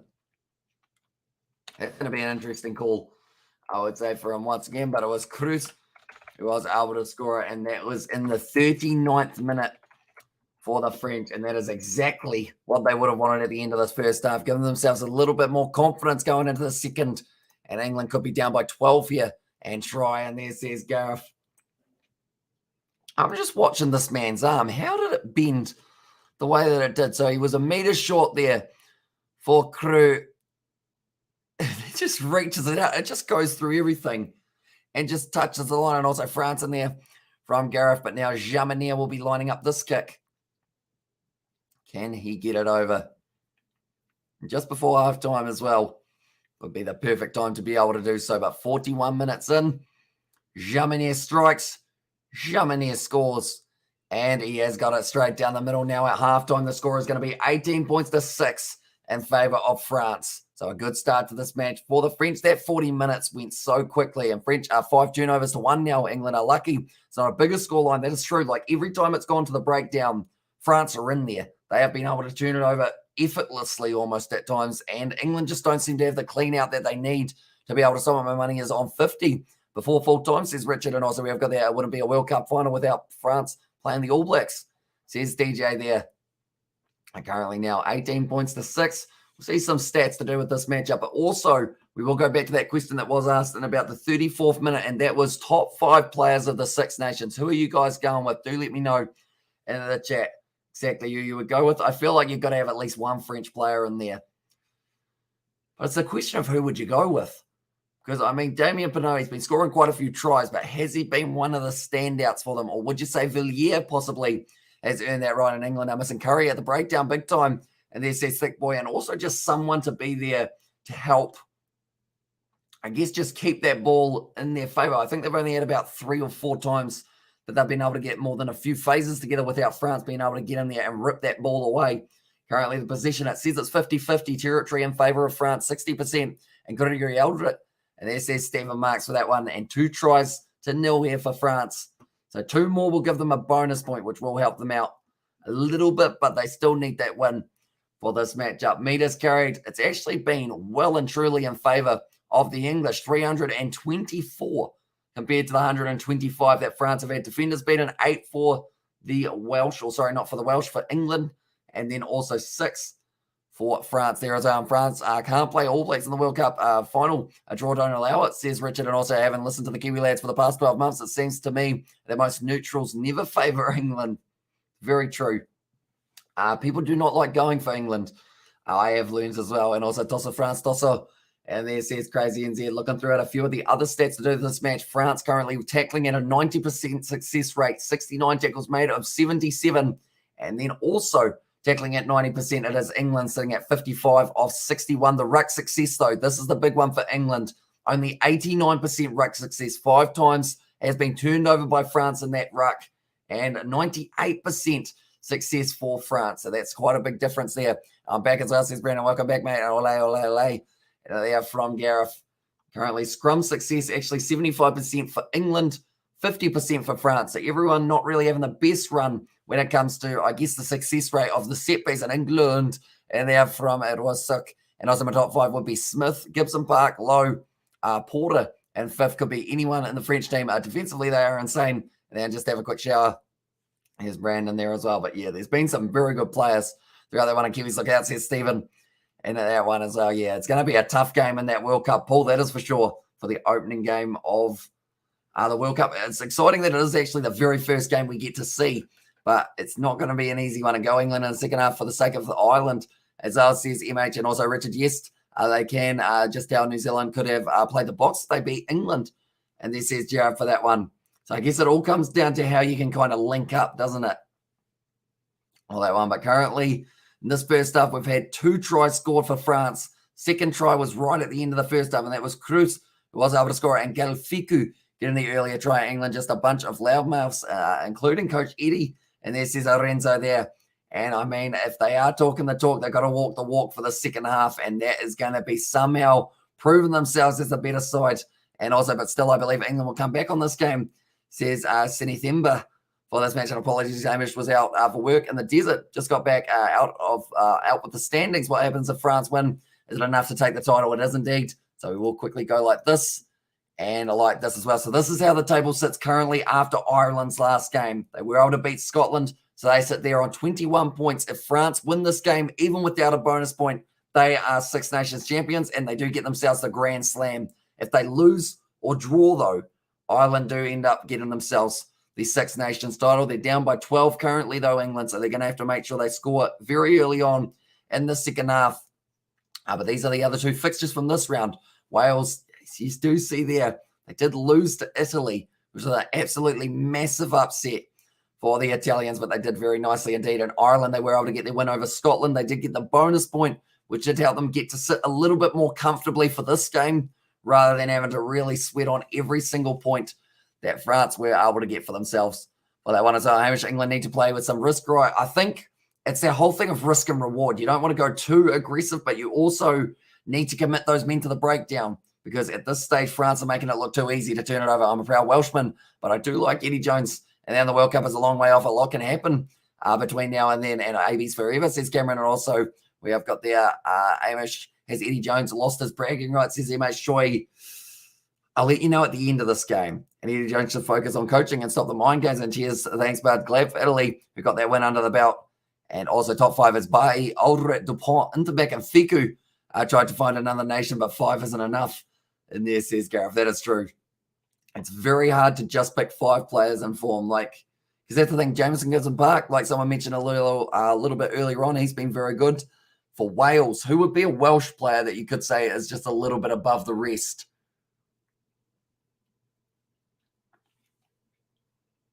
Don't know. Overall, and also never, and France, and also seriously, Hamish, do you ever manage to keep your enthusiasm going? It's incredible. Or how do you ever manage to keep your enthusiasm going? It's incredible. I just love watching rugby, to be honest. And then having you guys here as well just takes it to that whole next level. Well done, Italy, says Lorenzo there. And also been too long, just commenting on the potential France versus New Zealand final. I think it is possible. Looking at the World Cup draw. So welcome in, Dexter. I hope you are doing well, mate. Jeez, it's been a while, hasn't it? Has it been before or after Christmas? Because if it is before Christmas that we last saw you, I hope you had a good Christmas. I do normally say that to the regulars that we do see popping in Vive la France. And Oles La Bleu, says Charles there. And also Eddie Jones just plays with the press and doesn't take them seriously. If the press left him alone, there wouldn't be any mind games. And also in the first half, do you think France was better in the mauls? We didn't really see a huge amount of them, but France in the breakdown have definitely got themselves the bragging rights for that first half. They were sensational, always turning the ball over. I think Ireland may just be happy with an under 26 nations, and they're England aren't committing to the breakdown. That is true. And they do need to get a couple more men in there, or at least one, just to stop that easy turnover for France. They got themselves 5 in that first half, which is way too many in the breakdown. Faletau and Bigger have been good Six Nations for the Welsh. That is true. Yeah, Dan Bigger's actually been pretty impressive at number 10. What other countries we got? For Italy, you'd probably go with someone like a Garbisi, and also maybe, would you give it to Padovani? Probably not. You'd probably give it to Monty Ioane if you had to pick just the 2. And also Chewbacca been destroying England in the rucks. And there as well. And also we have got the Italy was fighting for their place in the Six Nations, says Johannes. And also last year's champion ending 5th. That's pathetic. And there says SpongeBob, although I think the year before's was England, if I'm not wrong, or they might have gotten close to winning it the year before for England. So they pretty much did the same thing that year before. So it is actually pretty common to be at the top and then end up having a couple rough games and then being near the bottom. If England played Russia, Rugby, who with the neutral support, and then says Darren Smith, I don't think they're able to at the moment because Russia has had their license for rugby suspended. So they wouldn't actually be able to have that game at any stage anytime soon. By the looks of a halftime currently sitting upon us, 18 points to 6. Fiku and Cruz as the 2 try scorers for France. And there are no try scorers here for England as of yet. And also Hamish France can smell the big slam. I hope we can hold it on and taste victory at the end, says Charles. And yeah, as long as they play like they did in that first half, I would think they'll be completely fine. It's whether or not England can find a counter for that breakdown. And also, I guess the kicks need a little bit more purpose, I would say as well. It seems like they're kicking it down there just to see what France are going to do with that ball. In fairness to Eddie, he don't kick number one or kick one rugby ball. The players don't care, no pride in their play. And I hope if France lose, so Ireland can win again. And there says SpongeBob's.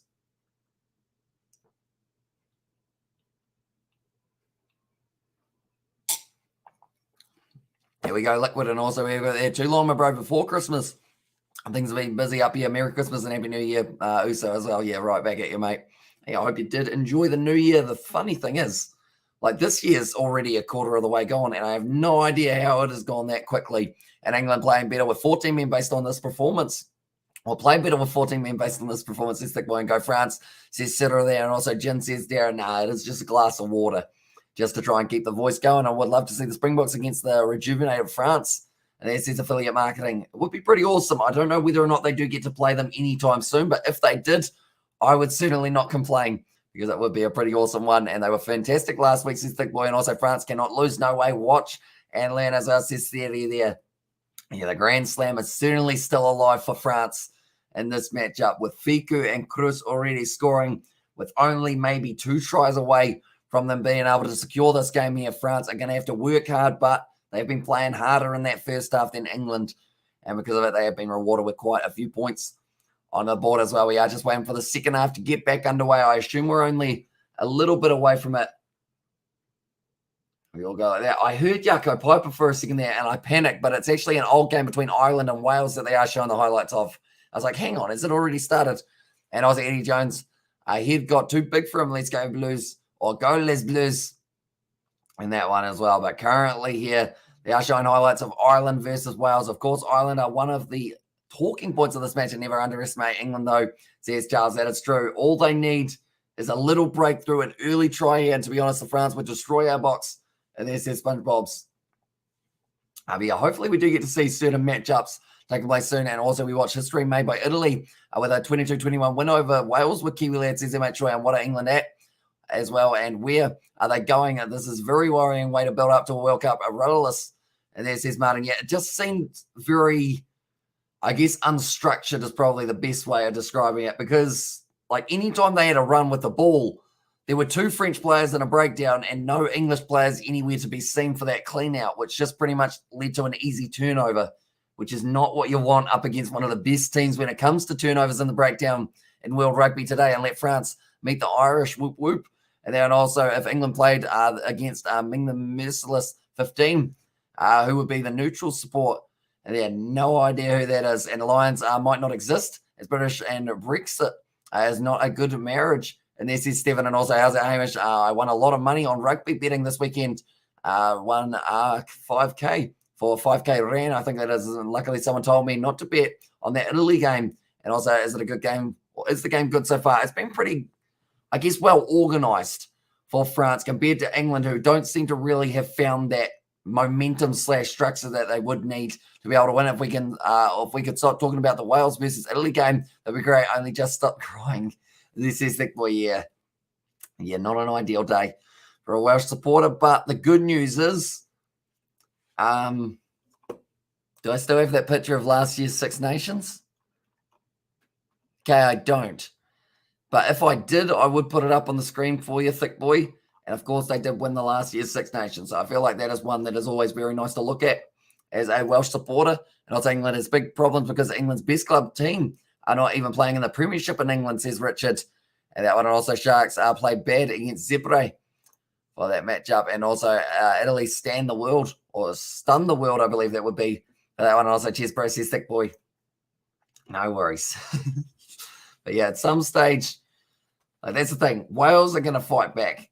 Like, that's the thing. Normally, I said that's the thing way too many times there, didn't I? But normally a team who win the Six Nations then go down and then go back up. So I feel like Wales next year are going to be able to get themselves going very nicely. And Aussie, ironically, I didn't bet on the Sharks. I makes my multi-bet slip with some soccer games. I came out awesome. And there's the Shark brand for that one as well. But currently, we'll have another look at a few more of the stats to do with this match. This match is currently taking place halfway through it. Only half to go here, and this is going to be a huge second half. Currently looking through at some of the statistics for this match. Francis Rugby is one of the just 3 players that have made a joint high 6 successful offloads in the Guinness Six Nations, and the fact that that's a prop that has at the most. And good job, France. Hope you make Eddie cry like a baby. And there says Lawane, and also the loss against Italy makes me think how Wales won against Scotland, says DJ. And also we've got I want Ireland to win it, says Jordan. So if they do win it, it is because England have been able to win this game or drawn this game. That's the thing they are relying on. And also go Les Blues top 3, Figu, Bailey, and also Aldred in their first round versus Zebras. It was 48-0. And in the end, it was 48-36. Would have been the best comeback for Zebras, says SpongeBob. And generally happy for Italy, though. The win meant way more for them than it would have for us, which was great. To watch the passion at the end of the game, great for rugby, says Thick Boy. Exactly right. And I feel like that's the perfect way of looking at it. And Molly McCann with a vicious KO. And there says Jack, wait, are they fighting at the moment? I know that the UFC at some stage is coming up. It's in London, isn't it? So maybe it is actually happening at the moment. I think we've got a Kiwi on that card, don't we? If I'm not wrong there. Currently just about to get underway for the second half. It's been a relatively long halftime break, but I think the players are just thinking about what is going to be going on for the second half. Go France win that cup, says Jared. And also I'm very happy for Italy. They were so happy with the win. They even cried. Just imagine what. They beat the Springboks, and yeah, it's on now, says Jack there. So one moment, we will go like this, and we will go back. Okay, they must be running back out there, and Paddy the Batty. It's fighting after this fight, says Jack. And also, honestly, I want the draw. I've never seen a draw in Ireland. I would still win you. They would indeed, if it does end up as the draw for this fixture. And Taito of us as the GOAT in there. And also Shark. But that will never happen. We ain't Wales. It is this one problem. Also come on England, says Jordan, for this match. And that's the thing. If England end up winning it, they will confirm their spot in 3rd place. Currently, if they lose this game by, I think it's like 40-something points, they will drop to 4th, but that will not be the case in this one. But now England ready to go for the second half. Elliot Daly on the touchline here. Italy is the team to beat. Now France is weak. And there's this Shark Brand, but kicked off by England, looking high. And it's not quite taken cleanly. Little knock on possibly from the English. And keep me posted, Jack. To Jack Shorewin. And there's this Thick Boy. Now it's a little knock on actually from France in this one. So now the scrum feed for England in the early stages of this one. Yes, USA is at 8 p.m. till 12 p.m. Irish time in England. And there says Richard. So I assume that's now, isn't it? Till 12. So that's probably 1 p.m. our time, I think. So it's a little bit of a different time. And Shui Vasa there's and also, yeah, Dan Hooker's fighting today, says Jared. Who has he got in his opposition? Do let me know. I'm trying to think of who I've seen in the build-up, but I can't really think of too many, unfortunately.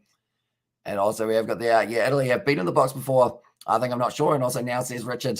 Well, they won, but the handling errors 8 against France, 1 against England. England should be punishing France for those errors, but they just haven't quite been able to get that momentum that they do require. We need Italy to grow as rugby is better than football. And there says Stefan.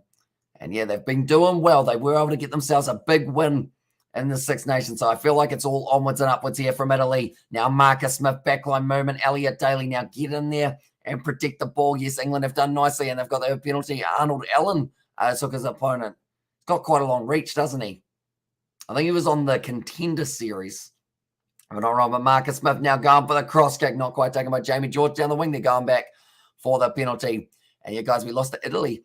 And there's an Italy beat us in 2016 in Florence, 20-18. And there's SpongeBob's. Okay. 42 minutes into this game. England, they could take the 3, but they won't. They've got to kick for the corner here. You've got to find some way of getting over the try line and get yourself some more points. What are they going to do here? For England, yes, they are going for the corner. And when is Conor McGregor fighting Eben Etzebeth? That would be an interesting fight. They had 20, we had 18. And there's our said SpongeBob's. Now Marcus Smith looking for the touchline here. I'm going to have to scratch my neck again. And also the Kutzer are Strauss, are Dark Ages. And there says Gareth. Currently 42 in. France, a better team, but Ireland will destroy them. And there says Phil Murphy. Well, that one, and Eva Trader Etzebeth will destroy him. And that one, so says much more than also are the French, the World Cup favourites. Not quite, but they are the most favourite Northern Hemisphere side. And also even Etzebeth for the win for Rilla Brown. Welcome into the live stream. Hope you are doing well. It's been a while since we've seen you, so I hope you have been keeping well. Hope you had a good Christmas as well. I feel like that's my one line that I go to anytime someone who I haven't seen for a while is on. I always wish them a Merry Christmas, and it's almost Christmas again this year. Just exciting, but now going to the front of that one and going for the rolling maul here for England. And your hooker is one of the longest reaches in the featherweight division, says Jarrett. Well, that one, but now currently looking for this pass back across Will Stewart, met by a defensive line of France like no other, not letting them make their way too much further forward, I should say there. Now England, they're persisting with this attack, and how do Ireland need to win it? And there says Jordan, so pretty much for Ireland to win the Six Nations, they just need England to win this game or draw it. And I saw a photo of Conor McGregor with Eben Etzebeth. They are good friends. And there's us, Shark Brain. Currently now 43 minutes through this game. England continuing to build up phase after phase after phase. Can they get themselves over the line here? That's a big question. Oh, they cannot, because that's going to be well done by Cameron Walkie. He's been able to get the turnover, and Hamish, this is the last round of the Six Nations. Sadly, it is. I wish that it wasn't. I wish we still had, everyone playing each other one more time, but sadly, this is the end of the Six Nations after this game. So we've got about 35 minutes of enjoyment left, and then we've got to wait another year or till the July internationals. England have no speed off the line. Too tired as well, says Richard, and also come on, France, says Stephen there, and Sharks, it is indeed. And there says SpongeBob's. Apparently, big Paul Valimza, he's fired up for this game, as you would be for France, because this is their opportunity at a Grand Slam. It's been a while since we've seen one of those. But now, Paul Valimza, certainly a big man. That's the thing. They've got two great players in the starting lineup, and then off the bench, it will be Romain Taufifenua, who is just as big, if not bigger. And time for Eddie Jones to go, says Mark Franks there. And also now you can focus on the damn URC, says SpongeBob's there at the chat. And that is true. We will get a lot more of those games. And so after this one, it's only URC and Super Rugby, mate, says Shark Brain. And also the cricket that is going on at the moment. We have been doing quite a few of the test matches that are around currently, including the upcoming one between South Africa and Bangladesh. We are hoping to do on the channel also. But Dupont 5 meters out now, going to be rolling this ball back. Instead, kicks it high. Goes for himself now, close to that touchline, taking it nicely there. Elliot Daly keeps it in the field of play. In 2004 was France's last Grand Slams. Yeah, so it's been a little while. How's England play well? And they haven't had their best performance, but they are working hard to try and get themselves back into this contest. They need another try, though. Come on, England, says MLS a little bit earlier on as well in the chat. I hope you guys are all doing well. If you are new to the channel, be sure to leave a like and subscribe. We are going to be back with plenty more rugby, cricket, sports in general. That pinned comment has the Kiwi Lads Sport link, which is going to be where we do post even more. And Marcus Smith is terrible when the ball is live. And there says Jack. Now going to be available once again. Gregory Eldred trying to get over the top of it. 2010 says DJ. Now Marcus Smith going for the grubber remind. Looking for the touchline. Doesn't find it though. And now Romain Intermac takes it back. Does kick it way downfield. And any time that they've gone for a little bit of the kick, it just hasn't quite worked out. And do you commentate the NRL? We do a little bit of the NRL on the Kiwi Lads Sport channel as the one that we have been doing it on. As of lately, we've only done one match, so we are trying to relearn the teams in the NRL since it has been a little while since the last time that I have actually kind of followed it for game. But this is the link for the Kiwi Lads Sport if you do want to check that out. We will be doing at least, hopefully, one game a week of the NRL, if not, maybe even more than that. Although I think my voice will be pretty much gone tomorrow, so I don't know whether or not we will get any in this week, but next week will certainly be the time that we do try and get a few going. But currently on the halfway line here for England, they've got this ball again, and also England, we're a lot more dangerous with Farrell and George. with a 10 and 12 combo. The captain of the Proteas is from my school, Northwood in Durban, South Africa. And also, where are the English forwards? That's a great question. They don't seem to be there in the breakdowns, and it seems to be just costing them position all the time here. And also, we've got that Smith is England's best sport player. And there, as I says Richard, and also NRL is a nightmare to bet on. It's too unpredictable. And there's his Sharp Brain. That is true. It can easily go either way at any stage. And also, how can you watch the rugby live, says Harry Hutchinson. So I am currently in New Zealand, so I'm watching it on Sky Sport 1, but I believe ITV is another option. DSTV in South Africa and Australia, I believe it's on Stan Sport. But outside of those reasons, do let me know which country you're trying to watch from, and I will try my best to let you know the best option for you and get into it. And there says Richard for that one. And also, where is England's brain? Says Stephen there. Or Stephen there, I should say. And also, he's Shark. And there says SpongeBob's. But it just doesn't seem to be working out for them at this stage. How does England play? I don't want to say poorly, but not the best at this stage. But now it's starting to look a little bit better for them. Driving for Joe Marchant up the middle, breaking the line. And now currently getting closer and closer. 10 metres out the back line. Courtney Laws, Jamie George. Off now, Marcus Smith, Elliot Daly, drawing pass out to Freddie Stewart, steps and puts it over and scores the try. And that is Freddie Stewart right in the corner. England's first try of the match. So they're playing a lot better.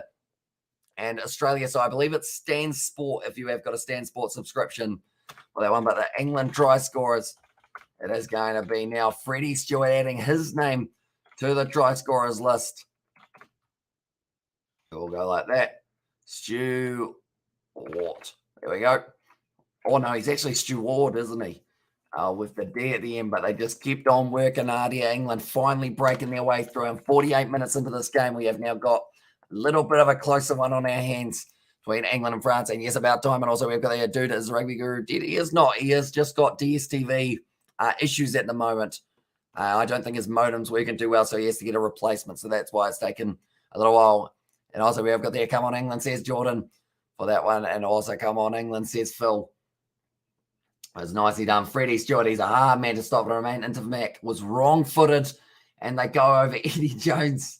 That's about as much emotion as I've seen that man have. He did a big clap, and he went happy for half a second, but Pieto Malvaka looks like he's not too far away from making his way out onto the field. But now Marcus Smith from the touchline, important kick here. Does need to make sure that it goes over. Cole Sinclair also out on the field. Yeah, geez, it's been a while there. Yeah, I think he's been away for about 3 or 4 weeks at this stage. Now Smith lining it up, strikes it nicely. It comes around beautifully, and he does end up getting himself the points that he was desiring. Now the score is going to be 13 points to England and 18 to France. It's a little bit closer, 3 damn weeks. And there's his SpongeBob's for that one as well. And also English muscle in there. I want Eddie Jones to win. And Marcus, well done, you brilliant man. So there's Richard there, and come on France, so that Eddie can come back to the Stormers in Ireland for the Nations. And never come on, England, says Phil. And currently, of course, if England win this game, Ireland win the Six Nations. If France win this game, then France win the Six Nations and also get themselves the Grand Slam as well, which would be very impressive for them. But currently now 30 minutes left in this game between these two tough sides. I believe that's going to be the advantage, is it? No. So on the side of England, and fantastic stuff, says Jack Down. Can England do it? Italy by here. There's a chance. There is always a chance in a game of rugby, that is for sure. I think Italy are the perfect example of that no matter what happens in a game, sometimes it just can end up going your way and you can get yourself a win. It's going to be nicely wrestled into touch there. Good work from Sam Underhill. And also Eddie must stay away from the Storms and back to the wall. England can do it. But I still think France, a little bit of push and shove here between Elliot Daly and also it was Jamania, number 15. And also, yes, what a tackle. And there says Richard, and also what does 1T and 2 try mean? Or T mean above the scoreboard, 1 try? Yeah, so it is 1 try, 2 tries. So France, if they get 4, they'll get a bonus point. If England do end up getting 4, they'll get a bonus point for this game. And go France, win that Grand Slam. And there as well, but Pieto Malvaka out on the field now. For France, looking for the rolling maul here for England. It's well set. They are looking to just protect this one at the back. It's actually going forward very nicely. They've got the advantage as well now for England. Cameron Walkie trying to stop it. And he's done nicely. He's got those long arms around the body of Jamie George, but it's going back for the penalty. Come on, France, says Dexter there. And yes, pin England. And there says Richard and Johannes Y. And that one as well. And also England might as well be wearing green. They play like a bad version of South Africa. And there says LB. Interesting. I mean, being a bad version of South Africa surely isn't a bad thing overall, though, is it? They're ranked number 1. So I guess a bad version would be ranked number 2 or 3. So I feel like it would be a decent one. Yeah, but currently 52. Okay, it was Pito Malvaka joined that one from the side. And go, France, says Luke there. And Jacob Means tries. There's SpongeBob's, but now 30 metres out here for England. Jamie George throws it into the back, taken nicely by Ezekwe. Come back across now, Youngs to Smith. Breaking their way forward just a little bit more. France are going to choke, says Gavin. And sorry, I'm early, but I'm so excited, says Richard. No worries at all, mate. But yeah, it is going to be a very hard one to keep, I guess, quiet if you have seen the game just a little bit. Brian gave you a like and a subscribe as well, says Steven. So thank you very much, mate. Hugely appreciate it. And we have got plenty more coming on the channel in the future with rugby, cricket, and also anyone who does like other sports such as football and the NRL. We have got that on the other channel. That is the link that I have just put there in the chat for the Kiwi Lads Sport channel. Be sure to check that out. We are on the road to 1,000 subscribers over there. If you do want to help us out, please do. And Stormers in there, says SpongeBob. And also, if you knew what SpongeBob said, you ban him. And there says Gavin for that one. If you knew what SpongeBob said, which one are we talking about? So earlier on, also go France, win the Grand Slam. And there, is that the Rassi is a traitor one? Or have I missed one from a little bit earlier on that hasn't come through? Is it the one about Rassi? Earlier on, well taken there by England now, sitting on the 22-metre line. Stormers in there. There's not your everyday cultist, but now Jamie George, good attacking run here from England. It's as if there's been a little switch that's flicked in the second half. And now Cameron Waki constantly asking the referee for penalties. Do you support Liverpool? And there says Jordan, I don't mind Liverpool. Overall, I don't really have an exact Premier League side that is probably my favourite. Now going to the short side, Ben Youngs. Get an isolator, throws it off to Mara Atoje. Ball back on the inside. Nicely taken by Furbank.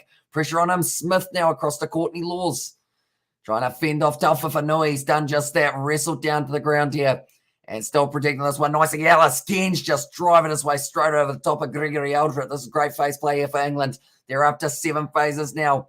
Cutting back, Jamie George looking for the offload. Doesn't end up throwing it. But England seem to be a lot more smooth with the way that they are operating. There's no one around there, though. And that's going to be the penalty to France. I jinxed them. I'm in Durban as well. I'm going to Cape Town soon, man. There's SpongeBob there. As I might live in Durban, but Stormers, this is not the everyday cultist, and also Stormers, and there says Johannes, and also we were training the Sharks in their own territory. Yeah, but it's very nicely done by Gal Fiku. And just as I started to say that they were starting to find that momentum, something happens. And then the momentum is just well and truly switched once again in favour of the French.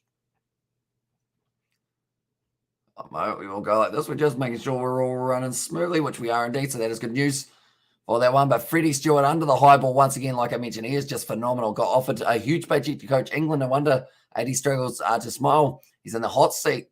And also try to France is what I want, says Stephen. If they can get themselves one more, you would think it would almost secure the match. But still with 25 minutes left, anything can happen in the Six Nations. Currently, I mean, it's still all on the line, still SpongeBob. I posted again in English as well. And also, we've got their France are so dangerous, says Phil Murphy. They are a very up-and-coming side in the Six Nations. And not just the Six Nations, but also they will be big contenders for the World Cup coming up. And now Piotr Malvaka scores, tries for fun, found the offload to Cameron Waki. But now Mara Toje trying to get straight on the ball, unable to, though. Now Aldrich goes back, continuing to drive forward here for France. Dupont off to Intermag, passes it. It's a bit loose. Sits up now for Gavin Fillier. He's got a great fend on him. He's got quick feet as well. That used to play sevens for France. Now tries to get back up to his feet. Kyle Sinclair almost able to turn it over. This is way closer than I thought. England are looking the better team in the last 10 minutes, although now it looks like France trying to change their momentum. It's slapped around. It's kicked downfield from Furbank. It's gone in behind. It's taken nicely by Galafiku there on the halfway line. And Sharks will definitely win the USC this year. And also, this is like watching the box in the Northern Hemisphere, says Darren Smith. And also, we have got there Gavin in there. I have no idea what that says, SpongeBob, but I assume it's probably not ideal. So please do be respectful in the chat, or else then we have to end up enforcing stuff. And also, ref is English. Go, ref. And there says Richard. Yeah, Jaco Piper, South African referee. We've also got the TMO from South Africa in this matchup as well. And Eddie still brags with an England win. And there says MH Choi. And we have got there, Shark. Are you stupid? And yeah, he's probably not. I'm doing these Super Rugby Albuquerque games tonight. I was looking forward to being able to do them, but I think with the amount of live streams that we've done in a row here, I don't think I'm going to have a voice left. Or tell you what, Jakob has done well to avoid all of the contact that could have happened from there. I know that the game that I want to do is also Stormers versus Cardiff, but depending on whether or not my voice is still about, that's probably going to be the big thing. And also, where to see live says Infinity. What country are you in, Infinity? Do let me know. And I will try my best to let you know where you can watch it as well. And also, we've got there, now Hamish, this fellow wants trouble. He is actually a very nice guy, Gavin. He's been around on the channel for quite a while overall, so probably best not to swear at him. Overall, else he stood in France's way. And that says Richard, and also Fairbank's second volley of the match there. And also, ref is England's 16th player. Says MH Joy, and also Sharks are full of ex-Stormers players. And also where to see the game says Infinity. So ITV is one of your options. Also Spark, or sorry, not Spark, Sky Sports, Stan Sport. And also what I said is okay, don't worry. I don't know he's afraid. I just posted in English. It was pretty disgusting anyway, over and done. Says Gavin there as well. I like it. Kind of taking the approach of just being like, right, it's done. It's in the past. And yeah, Bongi Omanami, see you, Khaleesi in there. And come on, France. Cheers. From Fiji, says Sitavini. So welcome into the live stream. And also Hamish is on his us as well, says Look Boy.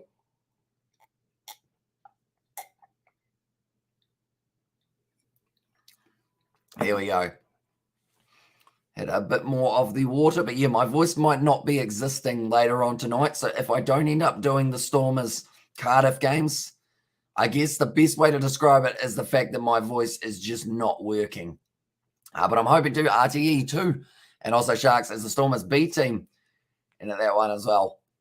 But currently now sitting at 58 minutes in brutal rugby from both sides, taking no prisoners, exactly right. I'm hoping a draw, says Infinity. So that would mean that the France win of the Six Nations will be taken off the table. I was going to be moderator at the C Sharp brand. At the moment, we do normally have I guess we've got about 6 or 7 at the moment, which is normally enough for the amount of people that we do have in the chat type thing.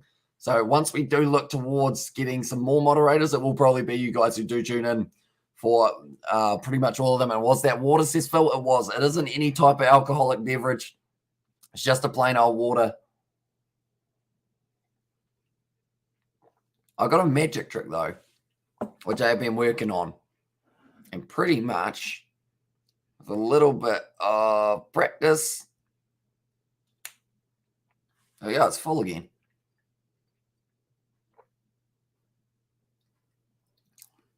So we've got the other Sharks, and they have money, no passion. And then it looks like vodka.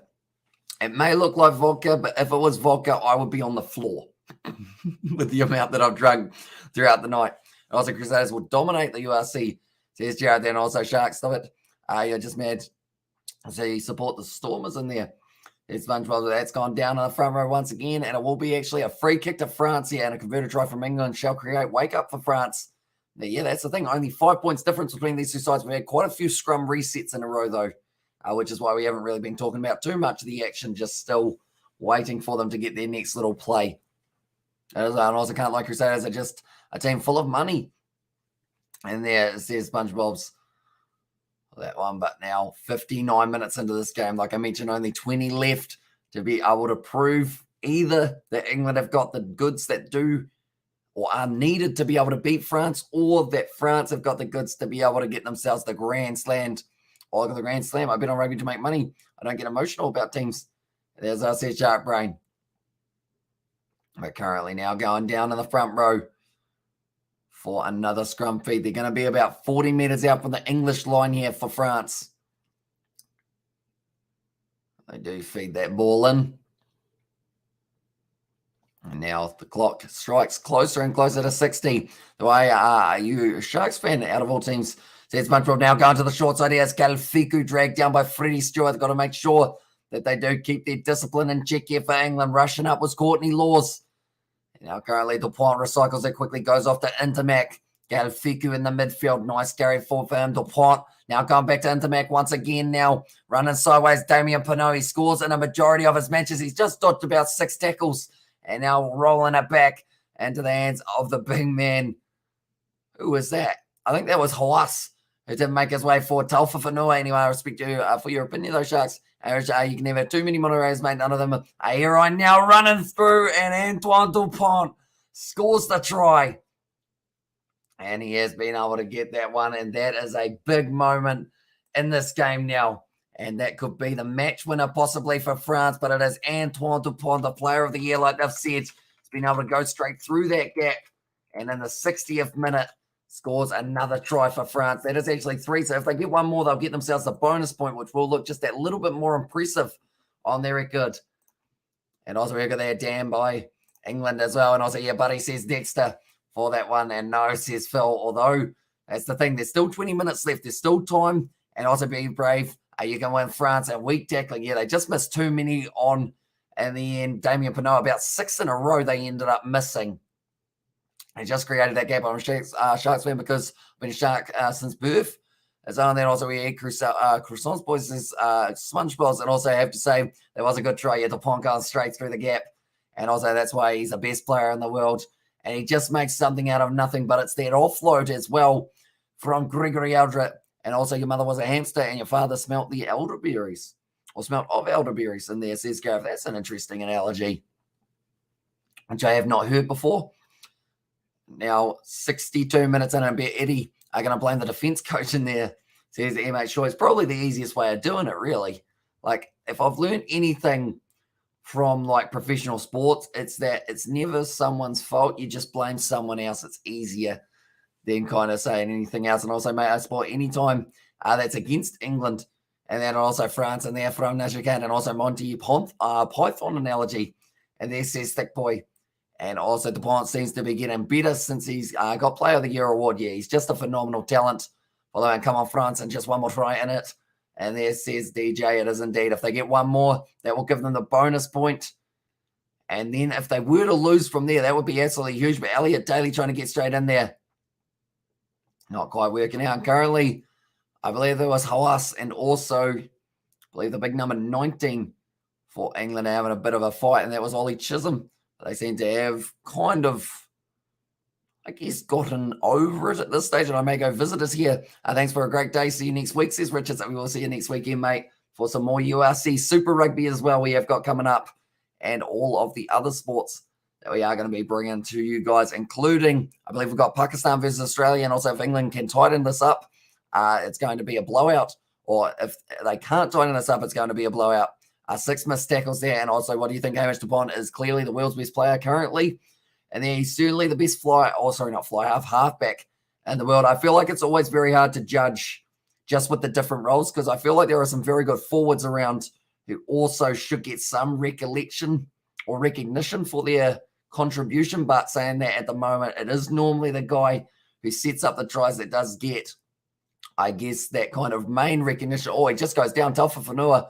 I think tried to join that one for the side of the breakdown. I'm just happy there's no Russian fans here. And also I feel sorry for Wales being beaten by Italy, says Phil there for that one. But now Kyle Sinclair continuing to drive his way forward.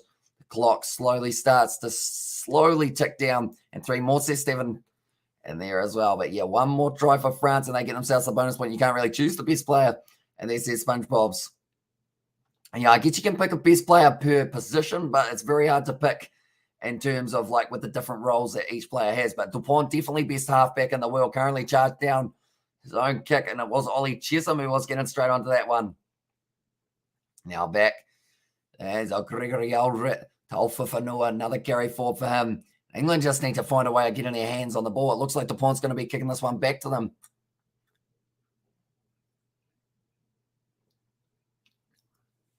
Now kicking it up, is it later or is it too late for Ireland to win it? If England can somehow fight back, which that won't help because now it's going to be the scrum feed, or in fact the line out for France. But if they can somehow get themselves another try or so, it could be a little bit closer. I think best players in the world should be judged by forwards or backs, then position, says Gavin. I agree there. And also France have a great spine. Marchand, also Walkie, Aldred, Dupont, Intermac, Fiku, Jamanier. Yeah, they've got a list of very talented players. Then you look through it, the next up-and-coming players for them. And yes, Phil, was a thrill to watch Hamish declared history with Italy's win. And there's his MH Troy. And also there's still time for England, but France just in good form.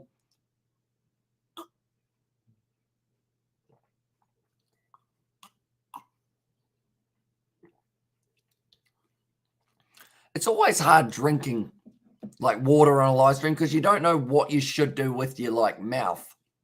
Overall, and Shakes, I know about Munster. I don't know what happened to them in there. Says it was SpongeBob's, but now Sam Underhill off the field. That is for Alex Dombrandt. So they got him and also Simmons out there on the field currently. Dupont fires it back. All drop kick attempt. It's going to be charged down though. And now France, a little bit of extra pressure on them. Alex Dombrandt trying to line them up. Currently pressure. It was Damien Pinot kicking that one downfield. Taken nicely by Harry Randall inside of his own 22. Now running it back up to the 40-meter line. It's going close to the touchline. Nicely taken by Jamanier. Very close to having his foot on the touchline. Now Elliot Daly gets back up to his feet. And France have a young team. They do indeed. And must have lost to the altitude in there, says Shark Brandon. It's difficult to down France when they're just in form. Exactly right. And that's the thing. Even though they've had handling errors, even though they have probably not been as clinical as they normally would like to be, they've still been brutal in this game. Anytime they get that opportunity, they make the most of it. That's kicked downfield for Dupont, although little mistake does end up with that ball going dead. Now we're going right back to where Dupont kicked it from. Also, their team just ain't good. And then I'm surprised Van Graan wants to leave. I'm sure we are talking Munster here, aren't we? More than likely. Currently, Courtney Laws now. He was able to put in a big hit on Dupont. He ends up giving him a tackle. I think he ended up hurting himself a little bit there, Courtney Laws, with the way that he did charge up there. England 3 games against Australia doesn't look good for them. And there's their sharp brain in there. That is coming up very soon. Also, it will be South Africa taking on Wales, I believe, is the 3-match series that they have got for themselves. And then alongside that, Ireland versus New Zealand, and Scotland versus Argentina, I think, is the other series. We have got, I think, 2 more teams should be added to the TRC, the Rugby Championship, that would be. So which 2 teams are you going? Are you going Japan and Fiji, or are you going with someone else? And France deserve the slam. They've played very well throughout this competition from start to finish. They have been looking like the more dominant side out of anyone. So now with 13 minutes left, it seems like they should be able to get themselves over the line in a greasy MH Troy. And there's on England. That's easy dubs against the Wobblies. And also we have got there, good on you, Josh. Says Stephen, and also Wales 3 games against the Box. Heartbreaking times ahead, mate. And there says Shark Brand, and also Wales against us. Says SpongeBob's for that one. Who knows? Maybe they come back with just flying aggression and passion and somehow get themselves, although it's going to be very tough, of course, somehow get themselves an upset win. I'm going to quickly stretch because my back has been slouched for a while. There we go. That's better. And Japan and Georgia should be added to the championship, says Shark Brain. So would you put Fiji in any competition at all, or would you just leave them out? At that stage where Harry Randall now goes back across to Marcus Smith. It looked like there were a few problems opening up, and he had no option other than to just kick that one away pretty much. It's taken as a mark, but they will be going back for the initial advantage. If they hadn't beaten the Italians, or if they can't beat the Italians, they're doomed. And there says SpongeBob. And also France will play well, but so have Ireland, says Phil. That is true. Ireland and France, like that's the thing. In that game that happened between the 2 sides, I didn't want to see a loser of that one. I would have preferred to see it be even. And lost to France and struggled to beat a 14-man English side. And there says Josh, although they have still had a lot of potential throughout the games. And they have played, I don't think, Georgia. I want Tonga as well, says SpongeBob. I basically said Fiji as an All Black B team. And there says Sebastian. Oh, sorry, that was Shark Brain. And also England. Eddie Jones is overrated for that one. Tell you what, we're reading has gone well and truly pear-shaped at this point in time. And also Eddie bragging most time. This is MH, but currently now they've been able to kick that one for the corner here for England. 12 minutes left, 12 meters out from the line here. And they do throw it in. Is it straight enough? Yes, it is. They have said it was a little bit wonky, but close enough. Now Jamie George at the back. It's going to be shut down. And now another advantage here to England. Passing the ball back to Harry Randall, now looking for the little chip and chase. Who is going to be taking it? Joe Marchant, unable to get it, but now Henry Slade claims it nicely. 5 meters out here. And Jonathan Dunty all over him. And they're going back for the initial penalty. The way things are going, there may not be at Georgia in a few months. As I says Gavin there, and he's also even the sevens, says SpongeBob for that one. And also Fiji in the Rugby Championship, they do get enough chances. And there says SpongeBob. But now it's going to be another penalty against France. They need to make sure that discipline side of it. I mentioned that sometimes they give away just a few too many penalties, though England haven't really been able to make the most of it as of yet. It's like you will play the All Blacks, and then the next week, All Blacks light. And there's our Shark Brain, although that is always very good practice, I guess you could say, for the sides. But now, 17 minutes in. Oh, mine only says that it is sitting at 60. There we go. That's been a wee while since it's updated. I just realized I haven't actually got the extra 2 points on the board for France either for that stage. But currently 12 points difference between the two sides here. England having a team meeting, trying to work out and get themselves over the line. What happened to the Pacific Cup? And there's, I see Sharp Brain, not too sure. Overall, I think kind of restrictions and everything probably shut it down pretty quickly. And they do not get enough chances, sorry. And there says SpongeBob's, but now will be Jamie George with this throw. Currently a little bit of chatter going on between the two sides. Well, also trying to work out exactly where they do have to jump for the ball. Oh, about here. Another big yawn for ourselves there. But currently now it's going to be the line-out throw here for the English. And also the Pacific Cup was Tonga, Fiji, Japan, and Samoa. So, yeah. And I don't know where it went. It just kind of disappeared in the last little while. And don't think there's a single Fijian-born player in the All Blacks. As I said, Josh, and also typical to have everything in comments, says Josh, for that one. But now 5 meters out from the line here. Ball is going to be available. Harry Randall passes it across. Still going to be available. Randall, short ball, Dombrandt, just a beast. Running at the line. He's going to be just short of it. And I believe it's still going to be available now. No, it's held up and it's a goal line dropout. But Dombrandt just throws himself completely into his work. He's only been out on the field for a few minutes and just completely bulldozes his way towards the try line. He was just over the line, they have said, but it looks like he's just run through them. And what is the time in New Zealand, says Stephen? So at the moment, we are sitting 10:36 a.m. We started doing our live commentaries at 4:15 yesterday, and that was 4:15 p.m. So we're pretty much, this is our 6th live stream of the day, and we have probably done about 14 hours of live stream commentary so far. So my voice, I don't think it's going to be lasting tomorrow, and I don't have any eyebrows for several reasons. Sorry. It's disturbing stories, as I said, Sharp Brain there. It looks like a man has put in his contact back in at this stage. Always a fun one to try and do out on the rugby field when you're feeling all that adrenaline, and then you got to poke yourself in the eye and try and put that back in so you can actually see. But that was the number 17 there, Jean Baptiste Grue, I believe it was. I was like, could the BBC pundit suck French balls more? And this is Mark Franks.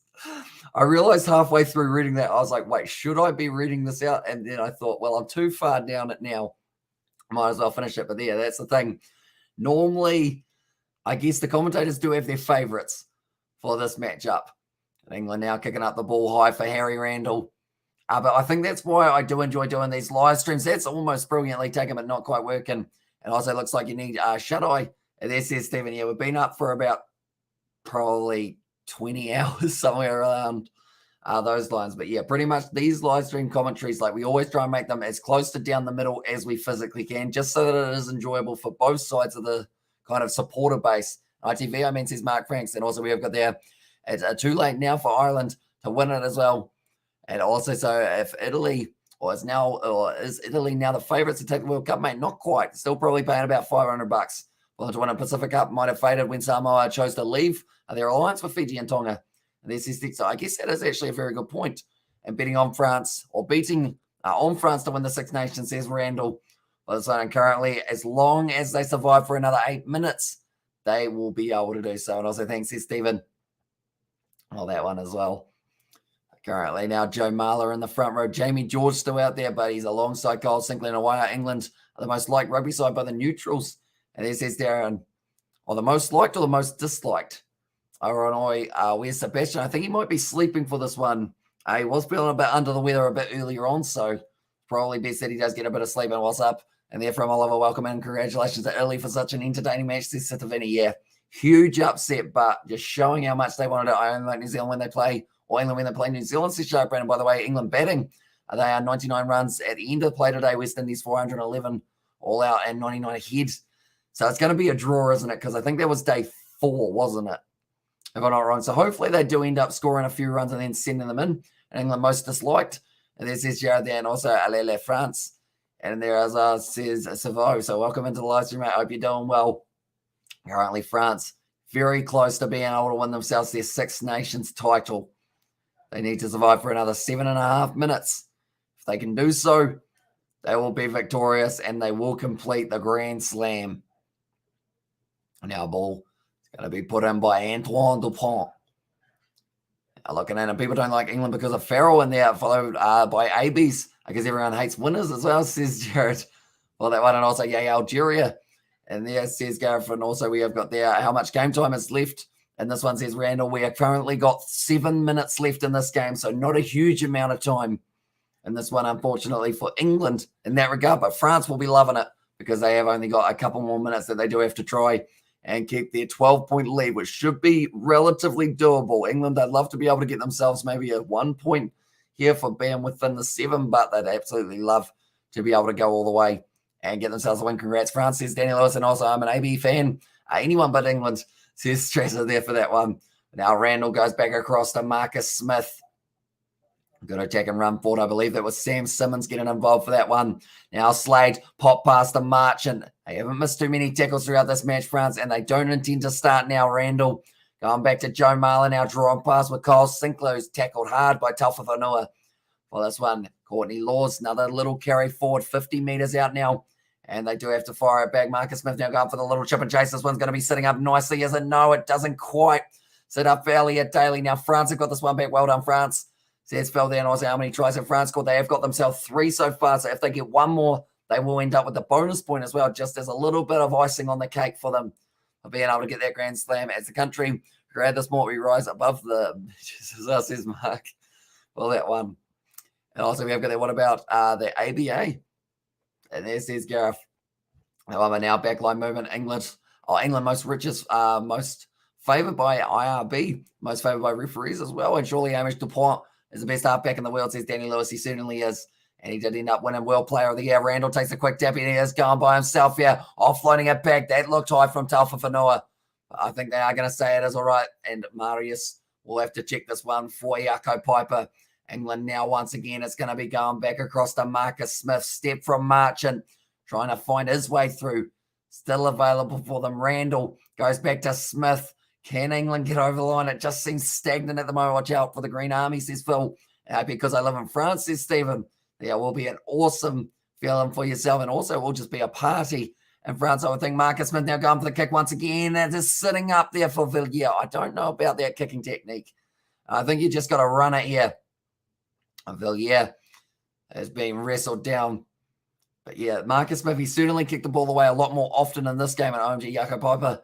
And there, as I say, Shark Brain. Now Dupont looks like he will be putting up the box kick on the left boot. Looking for the touchline, wasn't able to find it on the halfway line. Now Furbank goes back across. And Elliot Daly trying to pierce his way through. He's tackled by Gregory Aldrit. He's worked his way to the ground. Only France can win the Six Nations if they get the bonus point. Because if they get level points with the Ireland will win on points difference. That is true. But they do get 4 points for the win. And they are currently only 3 points ahead. I think he tried to win the penalty there, Harry Randall, and didn't get a stupid kick. Says Gavin, yeah, you can't be kicking the ball away when you've only got 4 minutes left to work. Still available. Randall goes to the short side. Now Marcus Smith sells the dummy. It's gone out in front. And has gone into that time. Is running up for England. Must put something on the scoreboard now. I'm French. But the only thing that matters to me is him to lose as well, says Mimai. And also, why does France flag look like Colgate? It's a good point. I guess you'd say it's got the same kind of colours. All right, and also congrats to France. Well-deserved. Six Nations, baby, says it was from SpongeBob's. And that one as well. But Marcus Smith puts up his hand. He has not had the best game here up against France. It just shows if you put a little bit of extra pressure on the young Smith, maybe that is when you can start to break your way through. And also, he has gone to the kicking game quite often. The other one at Ireland, watching a poor English performance, says MH. Although the good news for them was that they were going to be heavily on the alcohol, I believe. Someone was mentioning, I think it was Johnny Sexton said they're going to be having some beers anyway. And at this stage, they can't really, I guess, fix what happens in this game. They can't choose how it's going to be finishing. And you for real? And there says Phil for that one. Me? Or someone else maybe for that one. For the Colgate one. And also there's done and dusted. And yeah, it is indeed. And also 4 points for a win takes them to 22. And there says Jared. So yeah, they will move themselves up to 22 and just a little bit ahead. And England to be kicked out of the Irish Lions in there. Says SpongeBob, and blue, white, and red represents liberty. And there says Gareth, and hoping England can hold. Don't let anyone tries. And there says Gareth, and also France says Theory for this one. Now running it back across field. It's going to be Marcus Smith now once again trying to pierce the line. Well done to Sean Edwards. And there was English and the French defensive coach. He's been doing very nicely with his team. Antoine Dupont taken off the field here. Oh, looks at it. Now for the last little moment, Luku will get like few moments of what's the plan for the rest of the day. And Waimea probably sleeping, to be honest.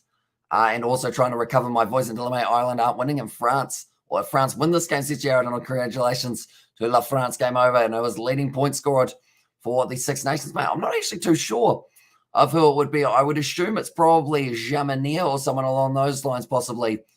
Right up there. Also, actually, no, Ireland have probably got a couple players right up there. That's going to be the knock-on against the English, and that has not quite worked out in England. Always put all these types of stuff, and also congratulations, Sean Edwards. And there says Mark Franks for this one as well. But yeah, he's done very nicely for his side. And France have just shown that they are certainly title contenders for the World Cup. And sorry, Irish Liberty, equality, and also fraternity. And then when is your next stream, says Danny Lewis. I was hoping to do one tonight for Munster, or sorry, not Munster, Cardiff versus Lions. No, it's not them. Stormers versus Cardiff. But my voice, depending on how it goes, we will have to wait and see, I think. And Kiwis where says Stephen in there. And also, we've got there, congratulations, France. England can't overtake them now, says Randall. That is true. And also, Ireland will be disappointed to not be able to finish top of the Six Nations. But instead, it will be France who will get themselves that Six Nations Grand Slam as well, doing very nicely. And please do Stormers versus Cardiff, says not the everyday culture. So I will try my best, but if my voice isn't there, I don't know whether or not I should sit in silence for it as well. England suck it, and they're from Smudge Follows. And also England lost to France, says Derky there. And also Marcus Smith got the most points. And there says Jared, oh yeah, because he scored quite a few tries as well, hasn't he? And what time will the Munster stream be? So that one will be taking place at about 1 a.m. New Zealand time if we do end up covering that. If my voice is working for it. Now, Box still the top team. And there says Jared. That one going down on the far side. I believe that's going to be using up just a little bit more time. 2 minutes left now in this matchup. But then after that, we have also got the game that is taking place between Pakistan and also Australia. That is going to be coming up relatively soon there. So please do Stormers game, mate. I will try my best. And the only reason I wouldn't do it is if my voice isn't existing. Because if I sound... okay, it should be all right, hopefully, but if it sounds worse than this, I may have to rest it, unfortunately. And yeah, if Lions can beat Cardiff, who we, as are, and also Jones for the sack. And there's this Mimanea. It is a good question, absolutely disappointing from Ireland. How can you expect to win the Six Nations like this, says Sebastian? And also, if Stormers win, it would be 2 weeks for South African victories. And Marcus held on to Intermax pocket like a little, And then also, yes, SpongeBob, I think we have it in the bag. And also, does Pakistan have a rugby team? Or I don't believe so. Not that I know of anyway. They have got a strong cricket team, though. Now we will go like that. And we will go like that. So currently now the scrum is once again going to be in favour of France. They're up to 80 minutes and go get some strepsils at the supermarket, mate. And as I says, Danny Lewis. And also Cardiff are not in good form. But we can't be cocky. And there's SpongeBob. That is true. You can never underestimate any side in the URC. Get rid of Eddie Jones, please, as I says Mark. And also come on at least, says Stephen, for that one also. But 30 seconds left, and I cannot wait for France versus South Africa. And don't you have anyone to stand in for you? It seems like a hell of a lot for one person, says Gavin. Now I'm a lone wolf, I guess you'd say, a one-man band for these live streams. So, yes, 6 in a row we didn't end up going through for today. Although sometimes my mum does join me for the cricket live streams every once in a while. But then I'm always on there anyway. I'm Jones and Pivak sitting in a tree, Fired. And then Ireland in the box, says Phil. And also in commentary now, reserve voices, says Jared there. Of course, now they kick it into touch. And France have won the Six Nations. And Gregory Aldra, he celebrates with the side. And also congratulations, France. We all know France got this, says Seth Aveni. They did indeed. And that is a massive victory for the French. The Grand Slam. Brilliantly done. And also we have got there, whereas George, says Danny Lewis, he is probably working today. Anytime it's slightly sunny and anytime it's like a midweek game, or actually even when it's a weekend, he does end up going to work pretty much for 12 hours a day. This performance makes New Year's or next year's World Cup mouth-watering affair. It does indeed, and cheers for the commentary, says Phil. No worries at all. What sort of excuse will Eddie Jones now have, says Randall? It's a great question. And I'm sure the media will have a lot of fun with him. And at the later stages, and England bottled it like always, and I am ready for my last live stream, and well done, Colgate. You deserve this. See, Shark Brain, yeah, they've done very nicely with Dupont. He is emotional in this moment, but France have been able to get themselves the Grand Slam win. They were able to beat England, Ireland, Scotland, Wales, and also Italy. Give us some time to talk in the celebration, Harish. Says Gavin, also well done to France. Remarkable Six Nations, and I'm also time for France to try cricket. And big thanks. But thanks so much for amazing commentary. Go Big Man, or go Big Man, I should say. That one as well. France, the best team in the world now. Ireland's however going to follow. New Zealand behind on ideas, says Avagle, and they are looking very strong at the moment. France, that is for sure. And well done, France, says Jared. Yeah, they will be trying to build themselves towards their matchups up against, I think they will be playing someone along the lines of maybe a Fiji, someone like that. I'm trying to think of Southern Hemisphere sides that are left. In quarterfinal, we'll probably see one of the New Zealand or France play South Africa. So that is going to be a very big match. Lots of frogs getting eaten tonight, says Jared there as well. But nonetheless, I think we are getting close to the end of this live stream. As you can see, Freddie Stewart, the lone try scorer for England in the 48th minute. And then after that, we did see the 3 tries scored by France throughout this match. It was Gal Fiku in the 14th, Cruz at 39, and then Dupont was able to score it at 60. And Italy also looking like World Cup contenders. Well done, France, says Pianatello.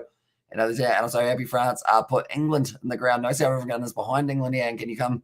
There's Brandon there. And also, we have got France will be second in the rankings now, says Gareth. There's a good chance that they will be able to escalate themselves up. I think they're closing in on that gap, aren't they? I don't know about Italy, says not everyday cultures, and England scored the same amount of tries on Stade de France as Italy. That's my argument towards Eddie's dismissal.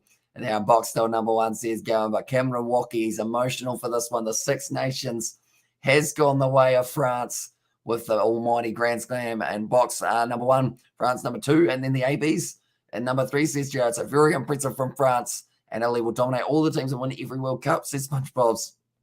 And that one. But of course, that one's probably more of a wait and see situation of whether or not they can do so. But it is France who have been able to get themselves the Grand Slam win, like I mentioned. It's a massive one for them because it has been a little while since France have won the Six Nations and Soccer World Cup. Bob as well. And then also I love Italy. My sister has Italian kids.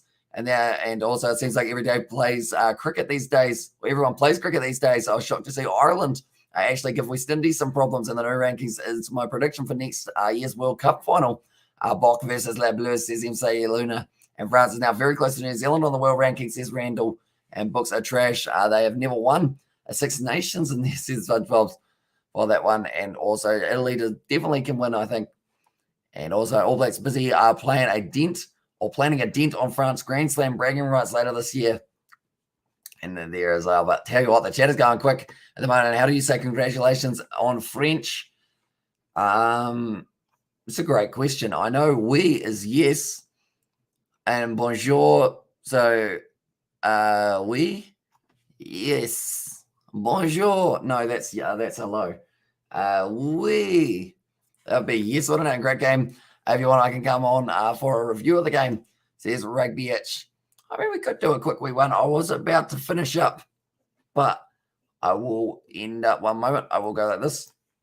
And currently France are just doing a little bit of a swap and come to the live stream at 11 a.m. And then says Brandon, and also we have got the felicitations. Geez, that's a fancy word, isn't it? And that one moment, we will go like this, and we will go like that, and like this.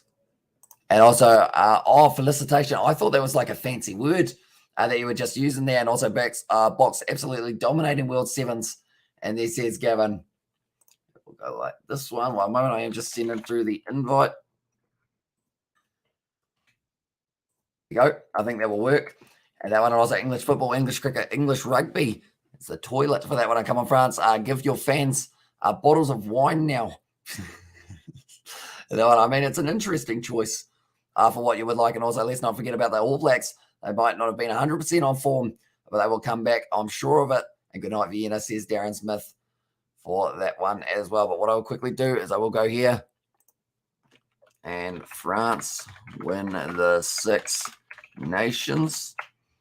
And also in this game, they were able to win 25 points over 13 of England. There we go. We'll put that there so that I can add that down the bottom of the screen. There we go. And I will go like this. Hamish, can you congratulations French with a French accent?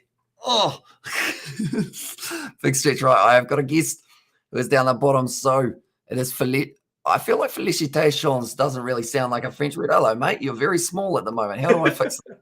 One moment. No We worries, will man, go. no worries. There we go. You've grown a little bit. My green screen. There we go. It's a little The bit magic. small. That one. One moment. I will quickly go like this and turn down them. Right. I think I can hear you now. How you going, mate? Yeah, all good. How are you, man? Oh, doing very well. Voice, not so well, but I'm excited. We had some very good games of the Six Nations. First of all, Italy pulling off the win up against Wales. What did you think of that game? Unbelievable. Just unbelievable result. I mean, that's the first time Italy have won in 36 games. So it's been over like 7 to 8 years, which is kind of it's mad to think about that. But yeah, just a great performance by Italy, and just the finished off and the score the try in the 78th minutes. Just brilliant try by the way as well. But yeah, happy for the Italians. Very nicely done by Padovani, of course. Of course, yeah. I love Padovani. I love the name as well because it's hard to say, but like as soon as you get when you get to know his name better, you're like, yeah, that's the guy. That's the guy. And some of them, like, that's the thing. Some of those Italian names, did you struggle with them as well? Like some of those forwards, like learning the syllables. For sure. Well. It's like the only easy name is like Maltiaione because you're just like, oh, it's like every old black name. You're right. So France winning the Grand Slam. Though I'm very nicely there. Yeah, I mean, I will say it's expected. I'm not going to be, come to like, oh, I didn't say that France were not going to win this, but yeah, no, France were definitely the favorites to win the Six Nations, which, I'm not surprised about, just given how, strong their side is, from a depth point of view. But yeah, they were just brilliant within every game they played. I mean, particularly that Ireland game. I mean, we all said that Ireland game was probably the game that would decide who would win the Six Nations. Ireland, to be fair to them, they played very well in the Six Nations, but France were just they were just too strong. Okay, I'm going to ask you a tough question. Of course. If that game, France versus Ireland, was played at the Aviva, same result? That's a very good question because Ireland have a very good home record. That's the thing. But same with France. You know what? I would say it depends on a lot of factors, but I think the Irish could have won it. I would actually say the Irish would have won the game. If it was at the Aviva Stadium, I believe Ireland would just beat the French. But it would be a lot it would be a lot closer game than what actually happened in Paris. But yeah. See, that was a rough question, wasn't it? That was just it was. I mean, what do you think? Do you think the Irish could win if it was at home? Yeah, I think so. I think they'd sneak it as well, just from what we saw from Wales at the Principality. I think that kind of showed that home field advantage for sides does normally give them that extra little bit of fight and spirit. But yeah, France doing very nicely in this game. 3 tries to just the one of England. And England, they kind of, did you notice in that first half, there just didn't seem to be anyone in those breakdowns. Like there was just no one there. They were terrible. England, they just had no support within the breakdown. Like they actually did everything else all right. Like they actually had moments where they pressured the French defense. They found gaps within it, and they were doing very well to find the grubber kicks for it was at a high level, but just everything except the breakdown. The breakdown, they were just terrible. Like I mean, Ficou literally just he was like, "Well, no one's here. I'll just pick up the ball and I'll just run myself." I was like. So England, they definitely have to definitely look back at this game. Maybe for I don't know what's the next game they'll play. I believe it's the Australian tour. I think they're going to go down to Australia to play a series against the Wallabies. So I mean, yeah, they'll definitely have to improve in the breakdown for sure. The English, but I mean, the French were just too strong. It's one of those results where, especially that Dupont try, it kind of just summed it up where. They just kept knocking on the English door, and they just broke down. And then from there, Dupont was just able to kind of excel as he normally does, and just impact the game. And he's kind of just laid the torch down there for the French to win their first Grand Slam in 12 years, I believe. So it's been a while, isn't it? Yes.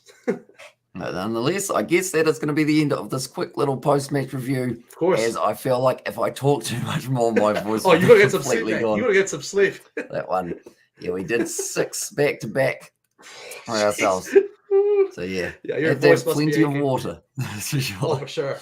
That's what helps. That's what Nonetheless, helps. we do thank you all very much for tuning into course. this live stream. If you did enjoy, be sure to leave a like and subscribe. Be sure to check out Rugby Itch as well. He did his watch-along live stream of this match. If you do want to see what his reaction was, be sure to check that out also. But thank you all very much for tuning in, and we will see you all